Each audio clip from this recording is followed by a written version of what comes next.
সকালবেলা মনের শান্তিতে ঘুমিয়েছিলাম, তখনই বাসার কলিং বেলের আওয়াজে আমার শান্তির ঘুমটা ভেঙে গেল। খানিকটা রাগীভাবে চোখ খুললাম, কারণ কাল রাতে অনেক দেরিতে ঘুমিয়েছি, আনুমানিক 4টায় বা তার থেকেও দেরিতে। আর সবচেয়ে বড় কথা হচ্ছে, সকালবেলা তো আমার বাসায় কারো আসার কথা নয়।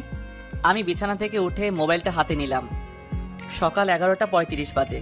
কি ভাবছেন এত দেরি করে ঘুম থেকে উঠি কেন? আপনাদের প্রশ্নের উত্তর একটু পরে দিচ্ছি। এদিকে বাসার কলিং বেল বাজিয়ে কেউ একজন আমার মাথা খারাপ করে ফেলতেছে।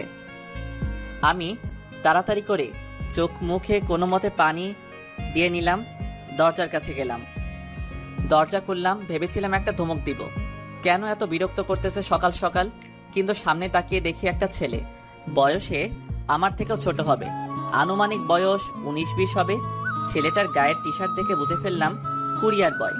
তাই কিছু বললাম না, কারণ সময় মতো জিনিস ডেলিভারি করতে না পারলে তো এদের আর চাকরি থাকবে না। তাই হয়তো এতবার বেল বাজাচ্ছিল। আমি এদের বিষয়টা বুঝি, তাই কিছু বললাম না, বোঝার চেষ্টা করলাম ছেলেটা কি বলতে চাচ্ছে। আসসালামু আলাইকুম স্যার। ওয়ালাইকুম আসসালাম। স্যার, আপনার জন্য একটা কুরিয়ার আছে। এরপর ছেলেটা তার ব্যাগ থেকে একটা বাক্স বের করে আমার হাতে দিল। আমি হাতে নিলাম বাক্সটা। এরপর আমি ভিতরে যাব, তখনই ছেলেটা আবার বলল, স্যার 1 মিনিট, এখানে একটা সাইন করে দিন প্লিজ। হুম। আমি সাইন করে বললাম, কলিং বেল একটু কম বাজালেও পারতে। সরি স্যার, একটু তাড়া ছিল আর তাই আর কি। It's okay. এরপর আমি বাসার দরজা দিয়ে আমার রুমে চলে এলাম, বাক্সটা টেবিলের উপরে রেখে দিলাম, পরে খুলে দেখা যাবে। এইবার আপনারাই বলুন, আগে আমার পরিচয় দিব নাকি দেরিতে ঘুম থেকে উঠি সেটা বলবো? আগে পরিচয় দেই, তারপর না হয় এইসব ছোটোখাটো বিষয় বলা যাবে। হাই, আমি শ্রাবণ আহমেদ ইমন। অনেকে হয়তো চিনেন, আবার যারা চিনেন না তারা ইনবক্সে এসে পরিচিত হয়ে যান। ওকে। পরিবার বলতে আমি, আব্বু আম্মু, বড় এক ভাই এবং আমাদের সকলের থেকে ছোট একটা বোন, এটাই পরিবার। কিন্তু দুঃখের বিষয়, আমি তাদের সাথে থাকি না। আজ প্রায় 5 মিনিটের মধ্যে নুডলস রান্না করলাম, আপাতত আগে খেয়ে নেই, তারপরে বাকি কথা বলতেছি। Okay bye. টেলিভিশনে আজকে নিউজ দেখতেছিলাম, তখনই আমার মোবাইলে একটা কল আসতো। আমি নাম্বারটা চেক করে রিসিভ করলাম। জাকির সাহেব বলুন। অনেকদিন তো হলো, এইবার তো অফিসে জয়েন করুন। জাকির সাহেব, করব, খুব তাড়াতাড়ি জয়েন করব। স্যার, যে কারণে আপনাকে ফোন দিয়েছিলাম, স্যার কোন জেলা আপনার ট্রান্সফার করব? সেটা আমি আপনাকে একটু পরে ফোন দিয়ে বলতেছি। ওকে স্যার, রাখি তাহলে। এরপর ফোনটা রেখে ভাবতে লাগলাম দেশের কোন জায়গা আমার ভালো লাগে। পেয়েছি, সিলেট। সিলেট শহরটা আমার খুব ভালো লাগে। বিকেলে জাকির সাহেবকে ফোন করে জানিয়ে দিলেই হবে। এরপর আমি ড্রয়িং রুম থেকে আমার রুমে চলে এলাম। রুমে ঢুকে রেডি হতে লাগলাম। রেডি বলতে একটা 3/4 প্যান্ট আর একটা টি শার্ট পরে নিলাম। উদ্দেশ্য বাসার পাশের পার্ক, সেখানে গিয়ে একটু চিল করা যাবে। রুম থেকে বের হতে যাব, তখনই চোখ গেল টেবিলের উপরে রাখা সেই বাক্সটির উপর। আর দেরি বা করে তাড়াতাড়ি খুলে ফেললাম। ভিতরে একটা ফাইল রাখা আছে। ফাইলটা খুলে দেখতে লাগলাম। বিশ্বাস করুন, আমি ভাবতেও পারি নাই যে কেউ সকাল সকাল আমাকে এমন একটা সারপ্রাইজ দিবে। এরপরে আমি নিচে একটা চিঠি দেখতে পেলাম, সেটা হাতে নিয়ে একটু অবাক হলাম, তবে ভয় পাইনি, কারণ ভয় আমি পাই না। আমাকে সেইভাবে তৈরি করা হয়েছে। সেখানে লেখাগুলো ছিল এমন। শ্রাবণ, আমার হাতে বেশি সময় নেই। আমি জানি আমি একটু পরে না ফেরার দেশে চলে যাব। তুই হয়তো এতক্ষণে জেনে গেছিস আমি তোর হাতে কি দিয়েছি। আমার জীবনে সব সুখ চলে গেছে এইগুলো কালেকশন করতে। আমি চেয়েছিলাম এই খেলাটা সম্পূর্ণ করতে, কিন্তু আফসোস, ও জেনে গেল। আমার সাথে আমার একটা ফ্রেন্ড ছিল, আমি আরো গাড়ি করে তোর কাছেই আসতেছিলাম, কিন্তু মাঝ রাস্তায় কোনো একটা গাড়ি এসে আমাদেরকে ধাক্কা দেয়। আমরা রাস্তার একপাশে থাকা ল্যাম্পপোস্টে আঘাত খাই। এরপর আমি আর আমার বন্ধু এই কাগজগুলো নিয়ে দৌড়ে চলে যেতে চাই, কিন্তু পারি না। অনেক কষ্টে তোকে এই চিঠিটা লিখলাম। হাতে কাটা ছিল, তাই হয়তো রক্ত লেগে আছে। আমি আমার বন্ধুকে বাঁচিয়ে দেই, ও পালিয়ে চলে গেছিল। আর যাওয়ার আগে আমার কাছ থেকে এই চিঠি আর ফাইলটা নিয়ে যায়। আশা করি তোর কাছে এটা পৌঁছাবে। আমি জানি তুই তোর আন্টি আর রুহির কোনো দিন ছাড়বি না। এই ফাইলে সব কিছুর প্রমাণ আছে। আমি তো আর থাকবো না। তুই কাউকে ছেড়ে দিস না। মনে রাখিস, এদের কারো কোনো ক্ষমা হয় না। বাবা, নিজের খেয়াল রাখিস।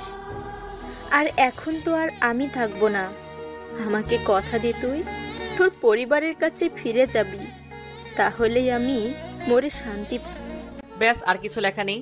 চিঠিটা শেষ। মনটা হালকা খারাপ হয়ে গেল। আমি সবকিছু গুছিয়ে আবার রেখে দিলাম। আজকে 1 মাস হলো আঙ্কেল মারা গেছেন। তিনি একজন সৎ দায়িত্ববান পুলিশ অফিসার ছিলেন। আঙ্কেলের কেউ ছিল না, তারা আমারও কেউ ছিল না। তাই আমি আর আঙ্কেল একসাথে থাকতাম। এই গল্প অন্য একদিন বলবো। জানি আপনাদের মাথায় অনেক প্রশ্ন ঘুরপাক খাচ্ছে। প্রথমত, এই আঙ্কেলটা আবার কে? তার সাথে আমার কিসের সম্পর্ক? আর এই চিঠির মানেই বা কি? আর আমিই বা কেন এদেরকে শাস্তি দিব যারা আঙ্কেল আন্টি আর রুহিকে খুন করেছে? আর সবচেয়ে বড় প্রশ্ন হচ্ছে, গল্পের নাম অনুযায়ী এক্স গার্লফ্রেন্ড কই? আরে ভাই, একটু ধৈর্য ধরেন, সব পেয়ে যাবেন। চলুন গল্পে ফিরে যাই। আমি আলামিনকে ফোন দিলাম। আমার আন্ডারে কাজ করে। কিছু সময় রিং হওয়ার পরে ধরলো। আসসালামু আলাইকুম স্যার। ওয়ালাইকুম আসসালাম। অনেকদিন পরে কল করলেন, নিশ্চয়ই কোনো বড় কাজ আছে। তুই ঠিক ধরেছিস আলামিন। তুই কোথায় আছিস এখন? স্যার, আমি তো অফিসে বসে আছি। শোন, আমি তোকে একটা ছবি হোয়াটসঅ্যাপ করতেছি। ওই ব্যক্তির সব তথ্য আমার চাই। কোথায় আছে, কি করে, ফ্যামিলি ব্যাকগ্রাউন্ড ইত্যাদি। ওকে স্যার, আপনি পিকটা সেন্ড করুন। আচ্ছা। এরপর আমি ফোনটা রেখে দিলাম। চলে এলাম আঙ্কেলের রুমে। যে রুমে আঙ্কেল থাকতেন, আমি তার ড্রয়ার খুলে আঙ্কেলের মোবাইলটা বের করলাম। এরপর সেখান থেকে একটা ছবি আমার মোবাইলে নিয়ে নিলাম। সেই ছবিটি আবার আলামিনকে দিয়ে দিলাম। ব্যাস, আমার কাজ ক্লিয়ার। এখন শুধু কিছু সময়ের অপেক্ষা মাত্র। আমি আবার আমার রুমে গেলাম। বিছানা থেকে নিজের পার্সোনাল ল্যাপটপটা নিয়ে বাসা থেকে বেরিয়ে গেলাম। পার্কের এক কোণে একটা বেঞ্চে বসে আছি। চারিদিকে শুধু কাপল আর কাপল। আমি শুধু চেয়ে চেয়ে তাদের কাণ্ড দেখতেছি। আমার বেশ ভালোই লাগে এগুলো দেখতে। আমি যে বেঞ্চে বসে আছি, এখানে কেউ বসে না, কারণ আমি রোজ এই সময় এসে এখানে বসি। আর এই পার্কে প্রায়ই আমার চেনা পরিচিত লোক আসে। আমি তাদের সকলকে চিনি, কিন্তু তারা আমাকে চিনে না। এখানে এমন অনেক মেয়ে আছে যাদের বাবা অনেক বড় বড় ব্যবসায়ী, কিন্তু তাদের মেয়ে বা ছেলে, যাক এসব কথা বাদ দেই, আসল কথায় আসি। আমি বসে আছি চোখ দুটি বন্ধ করে। প্রায় 5টা বছর ধরে আমি এখানে এসে বসে থাকি। আর যখনই চোখের সামনে এমন জোড়া দেখতে পাই, তখনই আমার শিমলার কথা মনে পড়ে যায়। কেন জানি না, ওকে ভুলতে পারি না। সেই কবে 8 বছর আগে দেখেছিলাম ওকে। তবে ওর যে চোখ দুটি ছিল, তা আমি কোনোদিন ভুলতে পারবো না। আর ঠোঁটের কথা নাই বা বললাম, তাছাড়া গলার কণ্ঠ তো মাশাআল্লাহ, সব ঠিক ছিল, শুধু মেয়েটাই খারাপ ছিল। তাই তোকে আজও আমি ভুলতে পারি নাই। আমার জীবনে শিমলার চ্যাপ্টারটা অনেক অদ্ভুত। আমি জানি না এই মেয়েটাকে আমি কোনোদিন পাবো কিনা, আর কোনোদিন ভুলতেই বা পারবো কিনা। সব একমাত্র আল্লাহ ছাড়া আর কেউ জানে না। আচ্ছা, আমি এতক্ষণ ধরে শিমলা শিমলা করতেছি। এই শিমলাটা কে ভাই?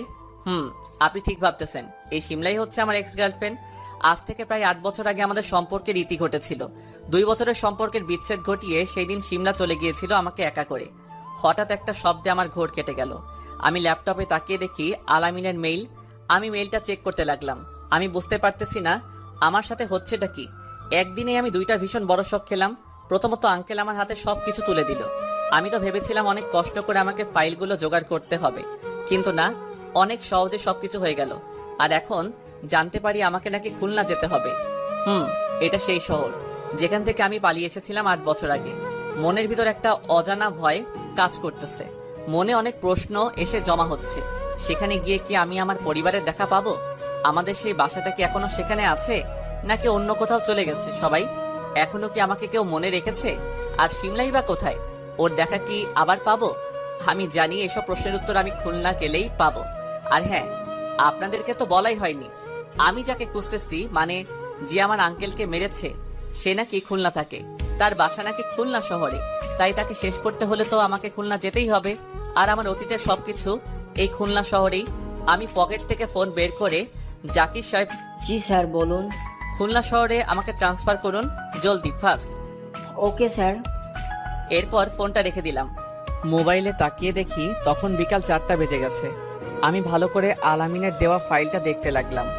লোকটার নাম এনামুল হক, বর্তমানে খুলনার এমপি। ভুল হলে মাফ করবেন, এই বিষয়ে আমার কোনো অভিজ্ঞতা নেই। এটা হচ্ছে তার উপরের পরিচয়। আর যদি গভীরে যাওয়া হয় তাহলে হয়তো এর কোনো শেষ হবে না। অনেক কালো ব্যবসার সাথে জড়িত, আর তার সাথে মার্ডারের মতো অনেক ভয়ঙ্কর কিছু আছে। কিন্তু এই বিষয়ে কেউ কিছু জানে না, শুধু কয়েকজন ছাড়া। ফাইলে আর কিছু লেখা নেই। এখানে এনামুলের মোবাইল নাম্বার দেওয়া আছে, সাথে তার কিছু পার্সোনাল তথ্য। আমি ল্যাপটপ অফ করে নিলাম। মুখের কোণায় কেন জানি একটা হাসি চলে আসতেছে, কারণটা না জানাই থাক। আর কিছু সময় পার্কে বসেছিলাম, এরপর ক্ষুধা অনুভব করলাম, তাই চলে গেলাম সোজা রেস্টুরেন্টে। সেখানে গিয়ে কিছু খেয়ে নিলাম। হাতে কোনো কাজ নেই, তাই রেস্টুরেন্টেই বসে আছি আর ল্যাপটপে ফেসবুকিং করতেছি। তখনই আমার সামনে এলো আবেদ। আবেদ হচ্ছে আমার ভার্সিটি ফ্রেন্ড। আবেদ আমার সামনে বসে বলল, কিরে বন্ধু, কি অবস্থা? এই তো বন্ধু, চলে যাচ্ছে। তোর কি খবর তাই বল। আরে বন্ধু, আর বলিস না, গার্লফ্রেন্ডের প্যারা বড়ই ভয়ঙ্কর। কেন, তোর আর অনুর কি হলো আবার? দুর্বল, সারাদিন শুধু প্যারা দেয়। যেমন?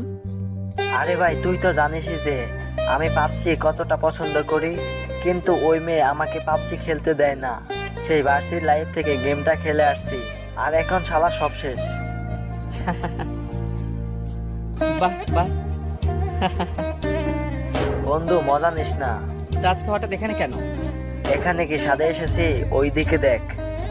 এরপর ওর কথা মতো বাম পাশে তাকিয়ে দেখে অনু বসে আছে। হায় আল্লাহ, ভাই তুই যা তাহলে, দেখ আমাদের দিকে কেমন করে তাকিয়ে আছে। হুম। বন্ধু, কালকে আমি খুলনা যাচ্ছি। হঠাৎ খুলনায় কেন? ট্রান্সফার হয়েছে ওখানে। দূর, সবাই যার যার মতো ব্যস্ত হয়ে যাচ্ছে।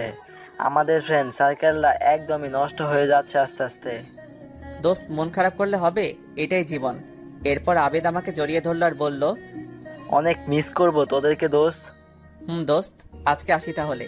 এরপর আমি রেস্টুরেন্ট থেকে বেরিয়ে গেলাম। সন্ধ্যা হয়ে গেছে। আমি বাসার কাছে এসে একটা দোকান থেকে সিগারেট কিনে নিয়ে বাসায় ঢুকলাম।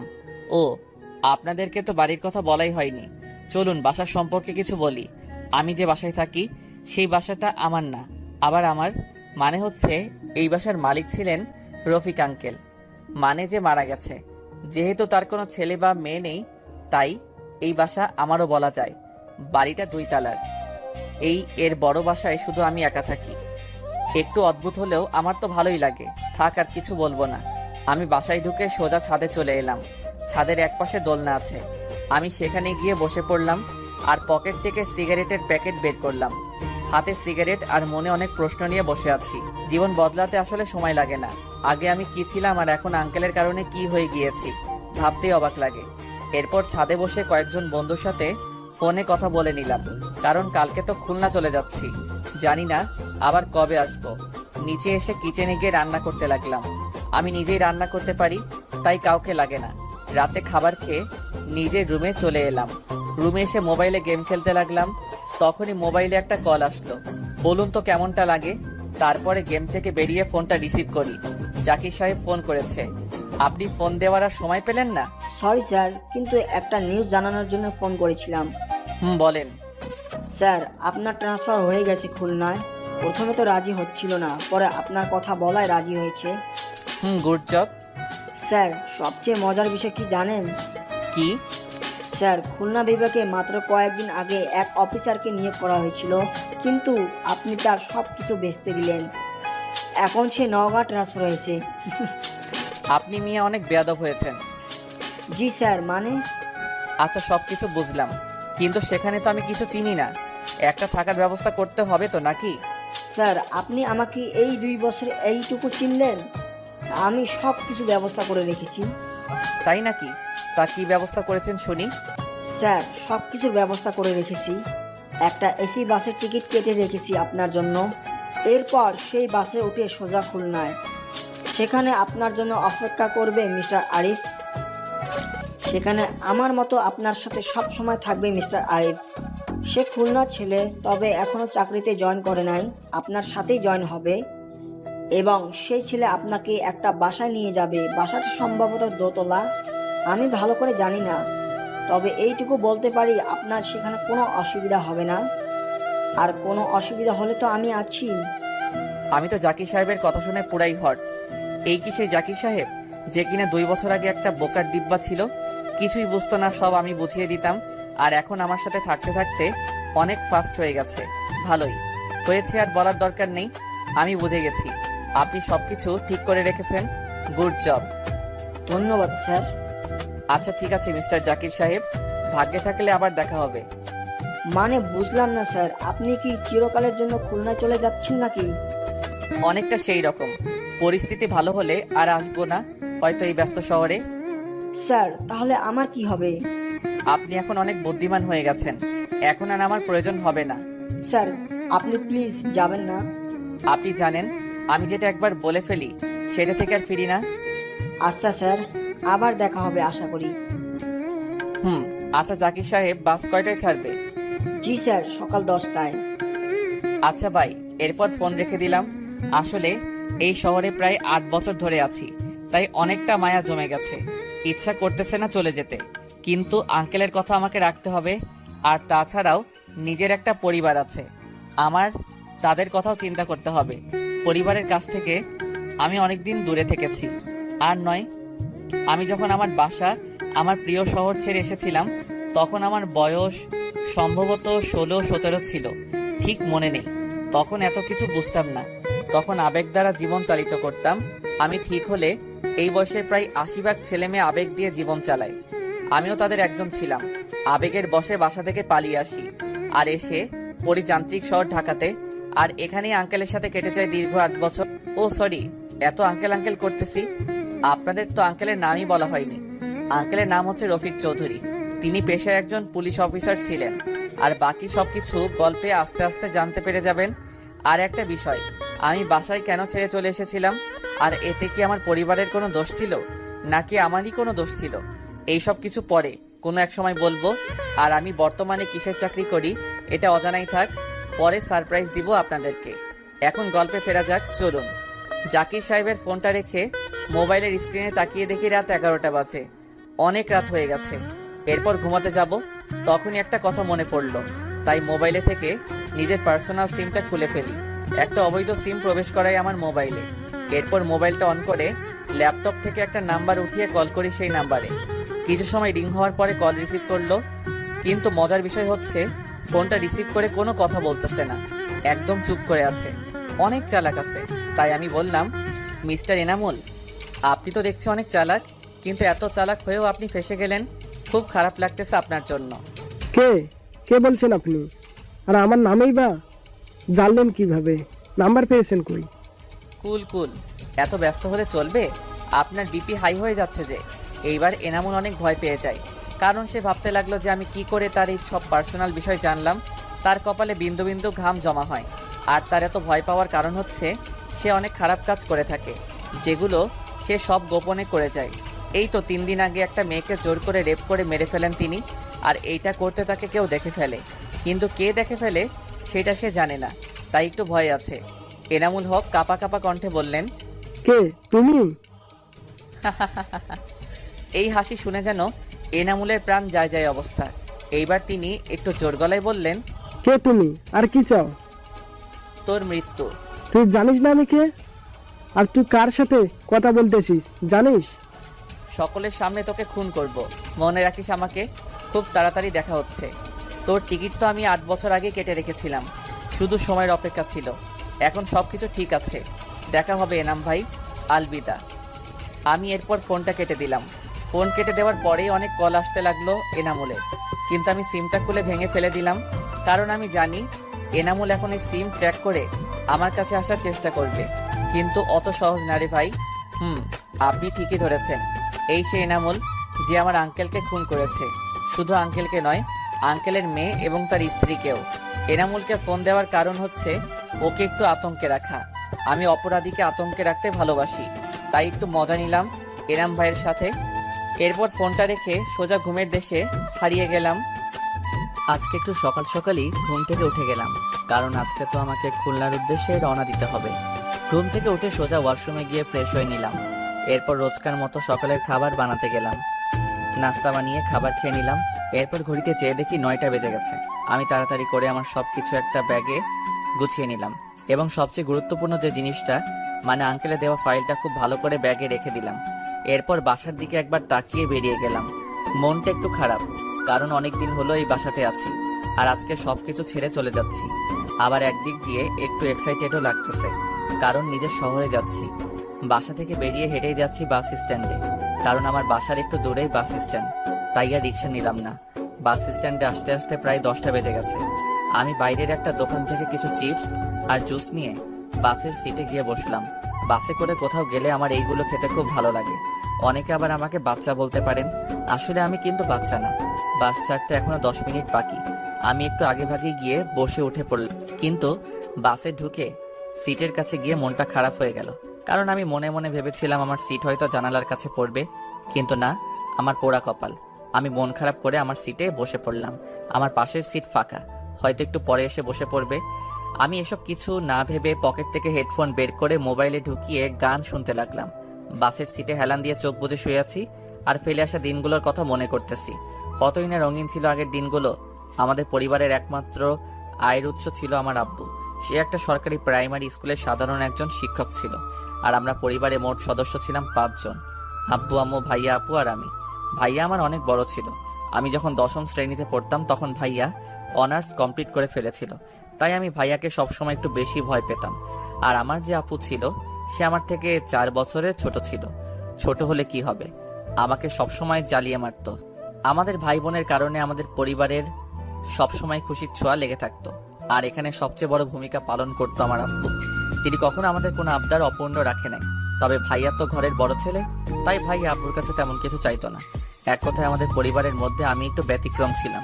যেমন ধরেন, আব্বু এখন আমার এইটা লাগবে, আব্বু আমার এখন ওইটা লাগবে, ভাইয়া আমার কিছু টাকা লাগবে ইত্যাদি। কিন্তু মজার ব্যাপার হচ্ছে আব্বু আর ভাইয়া কখনোই আমার কোনো ইচ্ছা অপূর্ণ রাখে নাই।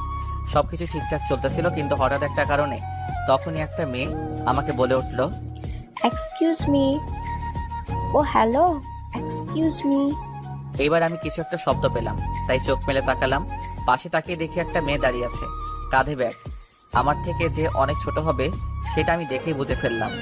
আর কিছু না ভেবে আমি বললাম, জি, আমাকে কিছু বলতেছেন? আপনাকেই বলতেছি, সেই কখন থেকে। বলুন, কি বলবেন? ওই মিয়া, আপনার সাথে কথা বলার আমার কোনো ইচ্ছা নেই। আমাকে আমার সিটে বসতে দিন। আজব তো, আমি আপনাকে বসতে কি না বলেছি নাকি? আপনার যেখানে খুশি সেখানে গিয়ে বসেন, এখানে আমি কি করব? আপনার পাশের সিটটাই আমার, আর আপনি এখান থেকে না উঠলে আমি ভেতরের সিটে যাব কিভাবে? আবুল কোথাকার। ও শিট, সরি, আমি বুঝতে পারিনি। আগে বলবেন না? সরি। যত সব। আমিও আমার সিটে বসে পড়লাম আর মনে মনে ভাবতে লাগলাম, এটা মেয়ে নাকি অন্য কিছু। কথায় কথায় রাগ দেখায়, আর তাছাড়াও আমাকে কি সব বললেই মাত্র আমি নাকি মিয়া, আবুল, যত সব। এগুলোর মানে কি? একটা অপরিচিত মানুষকে কখনো কেউ এগুলো বলে? আমার মনে হয় মেয়েটার মাথায় সমস্যা আছে, তা না হলে কেউ এগুলো বলে? আমি আর চোখে মেয়েটার দিকে চেয়ে দেখি ফোনে কথা বলতেছে। কি বলে সেটা শোনার খুব ইচ্ছে হলো, কেন সেটা আমি নিজেও জানি না। তাই আমি একটু শোনার চেষ্টা করলাম কি বলে। হ্যাঁ ভাইয়া, আমি এইমাত্র বাসে উঠলাম, একটু পরেই বাস ছেড়ে দিবে। অপর পাশ থেকে কি বলে সেটা শুনতে পাই না। কোনো সমস্যা হবে না ভাইয়া, তুমি শুধু শুধু চিন্তা করো না। ভাই, আমি বাসায় এসে এটা নিয়ে তোমার সাথে কথা বলতেছি, এখন প্লিজ এটা বাদ দাও। এরপর ফোনটা রেখে দিল। মেয়েটার কথা শুনে এইটুকু বুঝতে পারলাম যে মেয়েটা হয়তো তার ভাইয়ের সাথে কথা বলতেছিল এতক্ষণ। আমি তো ভেবেছিলাম হয়তো বয়ফ্রেন্ডের সাথে কথা বলবে। যাই হোক, সব মেয়ে তো আর এক নয়। আমি আর মেয়েটার দিকে খেয়াল না করে সিটে হেলান দিলাম। আবার আগের মতো ভাবতে লাগলাম অতীত। সবকিছু ঠিকঠাক চলতেছিল আমার জীবনে। যখন আমি 8ম শ্রেণীতে পড়ি তখন আমার জীবনে সিমলা নামের একটা মেয়ে আসে। সিমলার বাসা ছিল আমাদের পাশের এলাকায়। এর আগে সিমলা তার মামার বাসায় থেকে লেখাপড়া করত। সেই দিন ছিল শুক্রবার। আমি আর আমার কয়েকজন বন্ধুরা মিলে আমাদের স্কুল মাঠে বসে আড্ডা দিচ্ছিলাম। তখনই আমাদের পাশ দিয়ে 2টা মেয়ে হেঁটে যায়। আমি প্রথমে খেয়াল করি নাই, কিন্তু মেয়েটা যখন আমার পাশ দিয়ে হেঁটে গেল আর আমার মুখে তার ওড়না লাগলো, তখন আমার প্রায় জ্ঞান হারানোর অবস্থা। মেয়েটির ওড়নায় পাগল করা ঘ্রাণ ছিল। আমি সাথে সাথে মেয়েটার দিকে তাকাই। ব্যাস, হয়ে গেল। আমি হাঁ করে একভাবে মেয়েটার দিকে তাকিয়ে রইলাম। কি বলবো, আমি মুখের ভাষায় প্রকাশ করতে পারবো না। মেয়েটির সবকিছু যেন একদম পারফেক্ট। সবচেয়ে বেশি ভালো লেগেছিল মেয়েটির টানা টানা 2টি চোখ। আমি যেন সারা জীবন এই চোখের দিকে তাকিয়ে কাটিয়ে দিতে পারবো। মেয়েটির দিকে তাকিয়ে থাকতে থাকতে কখন যে চলে গেছে খেয়ালই করি নাই। আমি বাস্তবে ফিরে এসে সামনে দৌড়ে গেলাম। পিছে পিছে আমার বন্ধুরাও এলো, কিন্তু মেয়েটিকে আর দেখতে পেলাম। কিরে দোষ, সেই কখন থেকে কি খুঁজতেছিস? কিছুই বলতেছিস না। দোস্ত, ক্রাশকে খুঁজতেছি। সবাই হেসে দিল। সবাই কিছু সময় ভেবে বলল, তুই যখন ওকে এখানে দেখেছিস তাহলে নিশ্চয়ই আমাদের বা পাশের এলাকার মেয়ে বা ঘুরতে এসেছে। তাহলে ওকে খুঁজে পাওয়া যাবে, সমস্যা নাই, চিন্তা করিস না। এইভাবে সেই দিন বাসায় চলে যাই। কিন্তু বাসায় গিয়ে আমার কিছুতেই ভালো লাগতেছিল না, শুধু মেয়েটা কথাই ভাবতেছিলাম। অবশেষে পরের দিন আর কিছু না ভেবে স্কুলে চলে গেলাম। আমি সহ আমার সব বন্ধুরা স্কুলের মাঠে বসে আছি। একটু পরে ক্লাস শুরু হবে, তাই ক্লাসে চলে গেলাম। সেই দিন আমি ক্লাসে গিয়ে সব থেকে বড় শট খাই, কারণ ক্লাসের ফার্স্ট বেঞ্চে কালকে সেই মেয়েটা বসে আছে। কথা বলতে যাব তখনই স্যার ক্লাসে আসে। ব্যাস, ক্লাস করতে লাগলাম। মেয়েটি নাকি আমাদের স্কুলে নতুন ভর্তি হয়েছে, নাম শিমলা। আমি তো আজকে সারাদিনে শিমলার দিকে তাকিয়েছিলাম। অবশেষে সব ক্লাস শেষ হলো। এর মাঝে আমি আমার বন্ধুদেরকে বলে দিয়েছি যে এই সেই মেয়ে। ক্লাস শেষে আমি বাইরে দাঁড়িয়ে আছি, সাথে আমার বন্ধুরা। শিমলা আমাদের ক্লাসের একটা মেয়ের সাথে বের হলো। আমি তাদের পথ আটকে দাঁড়ালাম। ওই শ্রাবণ, পথ আটকিয়েছিস কেন? সামনে থেকে সর, বাসায় যেতে হবে। হৃদিতার কাছে গিয়ে বললাম, দোস্ত তুই প্লিজ একটু ওইদিকে গিয়ে অপেক্ষা কর, শিমলার সাথে আমার কিছু কথা আছে। আমার দিকে বড় বড় চোখ করে তাকালো হৃদিতা। এরপর অন্য পাশে গিয়ে দাঁড়ালো, সাথে আমার ফ্রেন্ডরাও। এ কি, আপনি কে? আর আমার রাস্তা আটকিয়েছেন কেন? আমি তোমাকে ভালোবাসি। কালকে বিকালে তোমাকে দেখেছি, আর তোমাকে প্রথম দেখাতেই ভালো লেগে যায়। তোমাকে ছাড়া আমার 1 মিনিটও চলবে না। বিশ্বাস করো, কালকে তোমাকে দেখার পরে সারা রাত একটু ঘুমাতে পারি নাই। তাই তোমাকে চাই। I love you. Do you love me? Shimla অবাক হয়ে চেয়ে আছে আমার দিকে। অবাক হওয়ারই কথা, চেনা নাই জানা নাই হুট করে এসে প্রপোজ। কি বলতেছেন আপনি এগুলো? কানে কম শোনো, সমস্যা নেই, আমি ম্যানেজ করে নিব। চুপ করুন আপনি। সেই কখন থেকে উল্টাপাল্টা বলে যাচ্ছেন আর আমি শুনে যাচ্ছি। তার মানে এই না যে ভালোবাসি বলেছি, তার মানে এই না যে এখনই প্রেম করতে হবে। আগে ভেবে দেখো, ভালো লাগলে তারপরে না হয় প্রেম করব দুইজন একসাথে। শিমলা আর কিছু না বলে আমার কাঁধে ধাক্কা দিয়ে সামনে হেঁটে চলে গেল। সাথে হৃদিতাও ছিল। আমি একভাবে শিমলার যাওয়ার দিকে তাকিয়েছিলাম, কিন্তু সবচেয়ে বেশি অবাক হয়েছি তখন যখন দেখি শিমলা যাওয়ার সময় পিছে ফিরে আমার দিকে চেয়ে একটা মুচকি হাসি দিল। ব্যাস, বুঝে গেলাম গ্রিন সিগন্যাল আছে অপর পাশ থেকে। এইভাবে 1 মাস কেটে গেল। এর মাঝে প্রতিদিন আমি শিমলাকে ইমপ্রেস করার জন্য অনেক কিছু করেছি, কিন্তু তাতে কোনো লাভ হয়নি। তাই ভাবলাম যে আর শিমলার পিছে ঘুরবো না, আমি সিঙ্গেল আছি, সিঙ্গেলই থাকবো। আমার জীবনে কোনো প্রেম ভালোবাসা আর আসবে না মনে হয়। তাই এসব নিয়ে আর না ঘাটাই ভালো। আজকে 1 সপ্তাহ পরে স্কুলে এলাম। এই 1 সপ্তাহ স্কুলে আসি নাই, কারণ শিমলাকে দেখলে আর নিজেকে আটকে রাখতে পারি না। শুধু ওর সাথে কথা বলার জন্য মনটা ছটফট করে। তাই 1 সপ্তাহ স্কুলে আসি নাই, যাতে করে শিমলাকে ভুলে যেতে পারি। কিন্তু আজকে স্কুলে এসে তো আমি পুরোই অবাক হয়ে যাই, কারণ স্কুলে এসে দেখি শিমলা গেটের সামনে দাঁড়িয়ে আছে, কাউকে খুঁজতেছে হয়তো। আমি কিছু না ভেবেই সামনের দিকে যেতে লাগি। তখনই শিমলা আমাকে দেখে ফেলে, আর আমাকে দেখে শিমলা আমার কাছে দৌড়ে চলে আসে, আর এসেই আমাকে ঠাস করে একটা চড় দেয়। আমি কিছুই বুঝলাম না কি হচ্ছে আমার সাথে। কিছু বলতে যাব, তখনই শিমলা আমার হাত ধরে টেনে স্কুলের এক পাশে নিয়ে আসে। স্কুলের এই পাশে সচরাচর কেউ আসে না। আমি আর চুপ না থেকে শিমলাকে বললাম, আপনি আমাকে এখানে নিয়ে আসলেন কেন, আর আমাকে থাপ্পড়ই বা মারলেন কেন? কিছু বুঝিস না তাই না? কই ছিলি এতদিন? তাতে আপনার কি? তুই জানিস আমি এই কয়েকদিন কত চিন্তায় ছিলাম তোকে নিয়ে। রোজ স্কুলে এসে তোর জন্য অপেক্ষা করতাম, কিন্তু তোকে পেতাম না। হঠাৎ আমাকে খোঁজার কারণ? তোকে কেন খুঁজি তুই জানিস না? না বললে জানবো কিভাবে?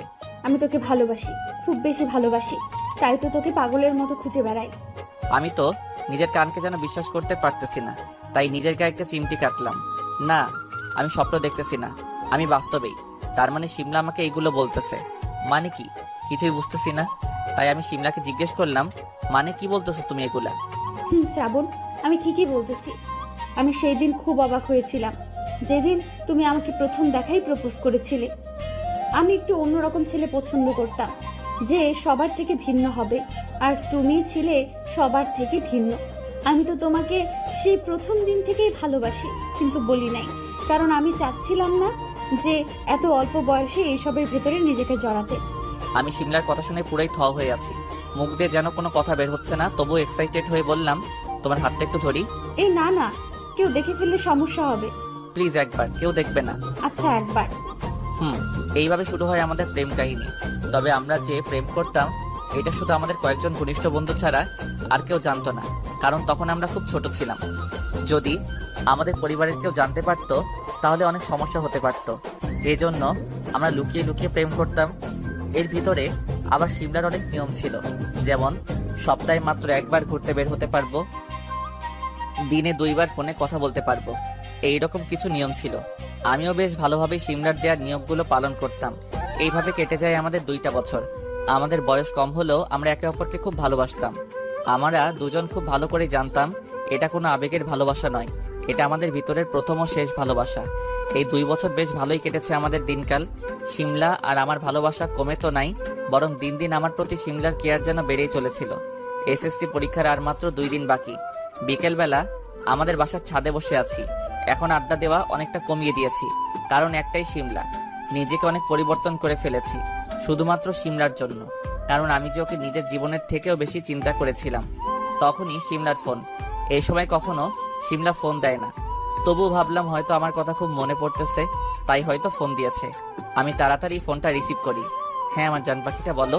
তুমি কোথায় এখন? বাসায়। কেন, ঘুরতে যেতে হবে নাকি?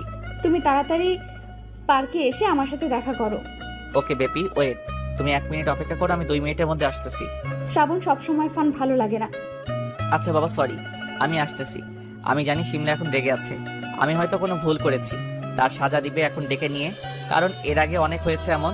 জানি না শিমলার সামনে যে কয় হাজার বার আমি কান ধরেছি, এর কোনো ঠিক নেই। কার কাছে এটা কেমন লাগে জানি না, তবে আমার তো ভালোই লাগে গার্লফ্রেন্ডের সামনে কান ধরতে। এই তো কথা বলতে বলতে শিমলার কাছে চলে এসেছি। পার্কে প্রবেশ করে দেখি পার্কে অনেক লোক, মানে বিকাল টাইমে অনেক কাপল থাকে এখানে। বেশ মজার একটা বিষয়। আমি আর দেরি না করে আমার জনের কাছে গেলাম। বলো, কি বলবে? তোমার ফোনটা দাও। এই নাও। পাসওয়ার্ড কি? তোমার নাম। প্রায় 20 মিনিট পরে আমার কাছে ফোন দিল। আমি হাতে ফোন নিয়ে জিজ্ঞেস করলাম, কি করলে ফোন? পড়লাম, কি হয়ে গেল আমার সাথে এই 30 মিনিটে? এটা কি কোনো স্বপ্ন নাকি বাস্তব? স্বপ্ন হলেই হয়তো ভালো হতো, কিন্তু আফসোস এই যে বাস্তব। যাওয়ার আগে শিমলা ব্রেকআপের কারণটাও বলে গেল না। সেই দিন আমি অনেক কান্না করি। এরপর শিমলার সাথে যোগাযোগ করার অনেক চেষ্টা করি, কিন্তু কোনো লাভ হয়নি। এরপর আমি নিজেই হাল ছেড়ে দেই। ও হ্যালো মিস্টার, এক্সকিউজ মি। বাস্তবে আমি চোখ মেলে তাকালাম, মেয়েটার দিকে তাকালাম। জি বলুন। আমার সাথে কথা না বলে নিজে ফোনের দিকে তাকান। সে কখন থেকে বেজে যাচ্ছে? আর আমাকে সাইড দিন, দুপুরে খাবারটা খেয়ে আসি বাইরে থেকে। ওরে বাপরে, এটা মেয়ে নাকি অন্য কিছু? সবকিছুতেই যেন আগুন ঝরে। ও সরি। এরপর সাইড দিলাম। আশেপাশে তাকিয়ে দেখি বাসের সকলে বাইরে যাচ্ছে খাবার খেতে। মেয়েটা চলে যাওয়ার পরে আমি আমার সিটে বসে পড়লাম। ফোনে তাকিয়ে দেখি 3টা মিসড কল। আমি চেক করে দেখি জাকির সাহেব। আমি সাথে সাথেই ফোন ব্যাক করলাম। কি মিস্টার জাকির সাহেব, কি হয়েছে বলুন? কিছু হয়নি স্যার, একা একা অফিসে বসে আছি, তাই আপনাকে ফোন দিলাম। ও আচ্ছা, এই ব্যাপার। স্যার, বাসে কোনো সমস্যা হয়নি তো? আর কি বলবো, পাশের একটা মেয়ে আমাকে জাস্ট জ্বালিয়ে মেরে ফেলতেছে। কি এত বড় সাহস? আপনি অপেক্ষা করুন স্যার, আমি এক্ষুনি গাড়ি নিয়ে আসতেছি। আপনি অনেক মজা করতে পারেন। আচ্ছা এখন ফোন রাখুন, আমি দুপুরে লাঞ্চ করে আসি। Okay sir. এরপর আমি বাস থেকে বাইরে বের হলাম। জায়গাটা একদম অপরিচিত, আগে কখনো এসেছি কিনা মনে নেই, হয়তো ছোটবেলায় একবার এসেছিলাম। আশেপাশে অনেকগুলো রেস্টুরেন্ট দেখতে পেলাম। কোনটার ভিতরে যাব ভাবতেছি, বাইরে থেকে যেটা সব থেকে ভালো দেখাচ্ছিল সেটার ভিতরে ঢুকে গেলাম। ব্যাস হয়ে গেল। ভিতরে গিয়ে দেখি আমার পাশের সিটে সেই মেয়েটাও এখানে, কিন্তু মেয়েটা এমন ভিতর মতো বসে আছে কেন, আর চারিদিকে তাকাচ্ছে কেন? এবার আমাকে দেখতে পেয়েছে। আমাকে দেখেই একটা স্বস্তির নিঃশ্বাস নিল মনে হচ্ছে। আমি মেয়েটির পাশের টেবিলে বসলাম, বোঝার চেষ্টা করতেছি কি হচ্ছে। মেয়েটির দিকে তাকিয়ে দেখে একদম ঘেমে গেছে, অথচ উপরে ফ্যান ঠিকই চলতেছে। হঠাৎ কানে এলো একদল বখাটে পোলাপানের বাজে শব্দ। এবার বুঝতে পারলাম মেয়েটা ভয় পেয়ে আছে কেন। পাশে তাকিয়ে দেখি 4টা ছেলে মেয়েটিকে অনেক বাজে বাজে কথা বলতেছে, সাথে অনেক খারাপ প্রস্তাব দিচ্ছে। আমার শরীর আগুন হয়ে গেল। আমি টেবিলের উপরে রাখা একটা কাচের বোতল নিয়ে সোজা একটা ছেলের মাথায় আঘাত করলাম। বোতলটা ভেঙে গেল, আর সেই ছেলেটা মাথায় হাত দিয়ে বসে পড়লো। বাকি 3 জনের মধ্যে একজন আমার সামনে এসে আমার মুখে ঘুষি মারার চেষ্টা করলো, কিন্তু আমি তার হাত ধরে বসলাম, আর সেই ছেলেটাকে তুলে একটা বেঞ্চের উপরে ফেলে দিলাম। ব্যাস, রেস্টুরেন্টের সবাই সব কাজ বন্ধ করে দিল। সকলের নজর আমার দিকে। মেয়েটা এবার অনেকটা ভয় মুক্ত হয়েছে। 2 জন মাটিতে পড়ে আছে, আর বাকি 2 জনের মধ্যে একজন একটা চেয়ার তুলে নিয়ে এসে আমার শরীরে আঘাত করলো। চেয়ারটা ভেঙে টুকরো টুকরো হয়ে গেল, অথচ আমার কোনো রিয়াকশন নেই। এটা দেখে ছেলেটা অনেক ভয় পেয়ে গেল। আমি আর কিছু না বলে আমার হাতটা সামনে এনে ছেলেটার পেট বরাবর ঘুষি মারলাম। ছেলেটা মাটিতে লুটিয়ে পড়ল। বাকি একজন আমার এই মারামারি দেখে পালিয়ে যেতে চাইল, কিন্তু আমি তাকে ধরে তার মুখে একটা চড় মারি। ছেলেটার নাক থেকে রক্ত বেরিয়ে যায়। এটা দেখে রেস্টুরেন্টে সকলে ভয় পেয়ে যায়। 4 জন ছেলে মাটিতে লুটিয়ে পড়ে আছে। আর মজার ব্যাপার হচ্ছে 4 জন মিলেও আমার তেমন কোনো কিছু করতে পারে না। কিছু সময় পরে রেস্টুরেন্টের ম্যানেজার এলো আমার। আমি এক্ষুনি পুলিশকে ফোন করতেছি। আপনার সাহস তো কম নয়, আমার রেস্টুরেন্টে এসে আমাদের জিনিসপত্র ভাঙচুর করেন। আরে ভাই, আমার তো মাথায় কাজ করা বন্ধ করে দিছে। এই ম্যানেজার বলে কি, এমনিতেই মেজাজ খারাপ হয়ে আছে, তাই দিলাম ম্যানেজারকে ঠাস করে একটা। এরপর পকেট থেকে একটা কার্ড বের করে ম্যানেজারের সামনে ধরলাম। ম্যানেজার ভালো করে কার্ডটি দেখে আমার পা জড়িয়ে ধরে, সরি স্যার, সরি, আমি জানতাম না, আমাকে মাফ করে দিন প্লিজ স্যার। ম্যানেজারের এমন কাণ্ড দেখে সবাই অবাক। সবাই হয়তো বুঝতে চাইতেছে যে কি এমন দেখালাম যে ম্যানেজার দেখে পা জড়িয়ে ধরলো। আপনার কোনো মাফ নেই। আপনাদের রেস্টুরেন্টে কিভাবে এমন বখাটে পোলাপান ঢোকে, আর তাদেরকে কিছু না বলে আপনি আমাকে পুলিশের ভয় দেখান। আমি আশেপাশে তাকিয়ে দেখি সবাই দাঁড়িয়ে দাঁড়িয়ে ফ্রিতে সিনেমা দেখতেছে, তাই আমি সকলকে এখান থেকে চলে যেতে বললাম। মেয়েটাও চলে গেল। এরপর অনেক কথার পরে ম্যানেজারকে মাফ করে দিলাম এবং ছেলে 4 জনকে এখানকার পুলিশের হাতে দিয়ে দিলাম। এরপর আমি 2টা বিরিয়ানির প্যাকেট নিয়ে বাসে চলে এলাম। বাসে এসে দেখি মেয়েটা মাথা নিচু করে তার সিটে বসে আছে। আমি কিছু না বলে আমার সিটে গিয়ে বসে পড়লাম। মেয়েটা আমার দিকে এক পলক তাকিয়ে আবার মাথা নিচু করে নিল। আমি মেয়েটার দিকে একটা বিরিয়ানির প্যাকেট এগিয়ে দিলাম। কিছু সময় আমার দিকে তাকিয়ে থেকে এরপর নিল। আমি আমার ব্যাগ থেকে পানির বোতল বের করে মেয়েটির দিকে দিলাম। এরপর চুপচাপ বিরিয়ানি খেয়ে নিল। আমিও আমার প্যাকেট খুলে খেয়ে নিলাম। এর মধ্যে বাস ছেড়ে দিয়েছে। মোবাইলের দিকে চেয়ে দেখি দুপুর 2টা বাজে। আমি চুপ করে বসে আছি বাসের সিটে হেলান দিয়ে। তখন মেয়েটা বলল, ধন্যবাদ। কিসের জন্য? ওই যে তখন গুন্ডাগুলোর হাত থেকে সেভ করার জন্য, আর এখন খাবার এনে দেওয়ার জন্য। আমি কিছু না বলে জাস্ট একটা মুচকি হাসি দিলাম। তখনই মেয়েটা আবার বলে উঠল, কেউ ধন্যবাদ দিলে তাকে কিছু একটা বলতে হয়, জানেন না সেটা? আল্লাহ, আমারে তুমি উঠাই নাও। 10 মিনিট আগে কয়েকটা ছেলের জন্য একদম একটা বিড়াল হয়েছিল, আর এখন আমার কাছে এসে একদম বাঘের মতো গর্জন দেখাচ্ছে। এটাই হয়তো মেয়ে মানুষ। মনে মনে কথাগুলো বললাম। আচ্ছা ঠিক আছে, I am sorry and welcome. কিছু সময় চুপ থাকার পরে মেয়েটা আবার বলে উঠল, আচ্ছা ভাই, আপনার নামটা যেন কি? ইমন। শুধু ইমন? হুম ভাই, আপনি কি খুলনা যাচ্ছেন? বাসটা যেহেতু খুলনা যাচ্ছে সেহেতু আমিও খুলনা যাচ্ছি। ভাই, আপনার বাসা কি খুলনা? এই মেয়ে এত বকবক করতে পারে আমার জানা ছিল না। আমি তো ভেবেছিলাম একটা ধন্যবাদ দিয়ে চুপ হয়ে যাবে, কিন্তু এ তো দেখি থামার কোনো নামই নাই। যাই হোক, যেহেতু ভাইয়া বলে ডাকতেছে তাই সব চুপচাপ করে শুনে যাই। হ্যাঁ, আবার না, মানে বুঝলাম না। খুলনা আমার বাসা, কিন্তু থাকি ঢাকাতে। আরে ভাইয়া, আগে বলবেন না, আমিও তো ঢাকায় থাকি। আপনি ঢাকায় কোথায় থাকেন? আমি পার্সোনাল কিছু কাউকে বলি না। ও হ্যালো, একটু ভাইয়া বলে ডেকেছি, এর মানে এটা না যে আপনি যা ইচ্ছে তাই বলবেন। ওকে, সরি। এবার একটু চুপ করেন। মেয়েটা আমার সামনে থেকে মুখ ঘুরিয়ে নিল। আমি আর কিছু না ভেবেই পকেট থেকে একটা সিগারেট বের করে খেতে লাগলাম। হঠাৎ করে মেয়েটা আমার মুখ থেকে সিগারেটটা কেড়ে নিয়ে বাসের জানালা দিয়ে ফেলে দিল। আমি হাঁ করে মেয়েটির দিকে তাকিয়ে আছি। আপনার এত বড় সাহস, আমার মুখ থেকে সিগারেট কেড়ে নেন? 1000 বার কেড়ে নেব, কি করবেন আপনি? আপনি যদি একটা মেয়ে না হতেন তাহলে আপনাকে আমি এতক্ষণে মেরে পুঁতে ফেলতাম। আরে ধুর, সে কখন থেকে কি আপনি আপনি করতেছেন? আমি আপনার থেকে ছোট, তাই তুমি করেই বলবেন। অসহ্য।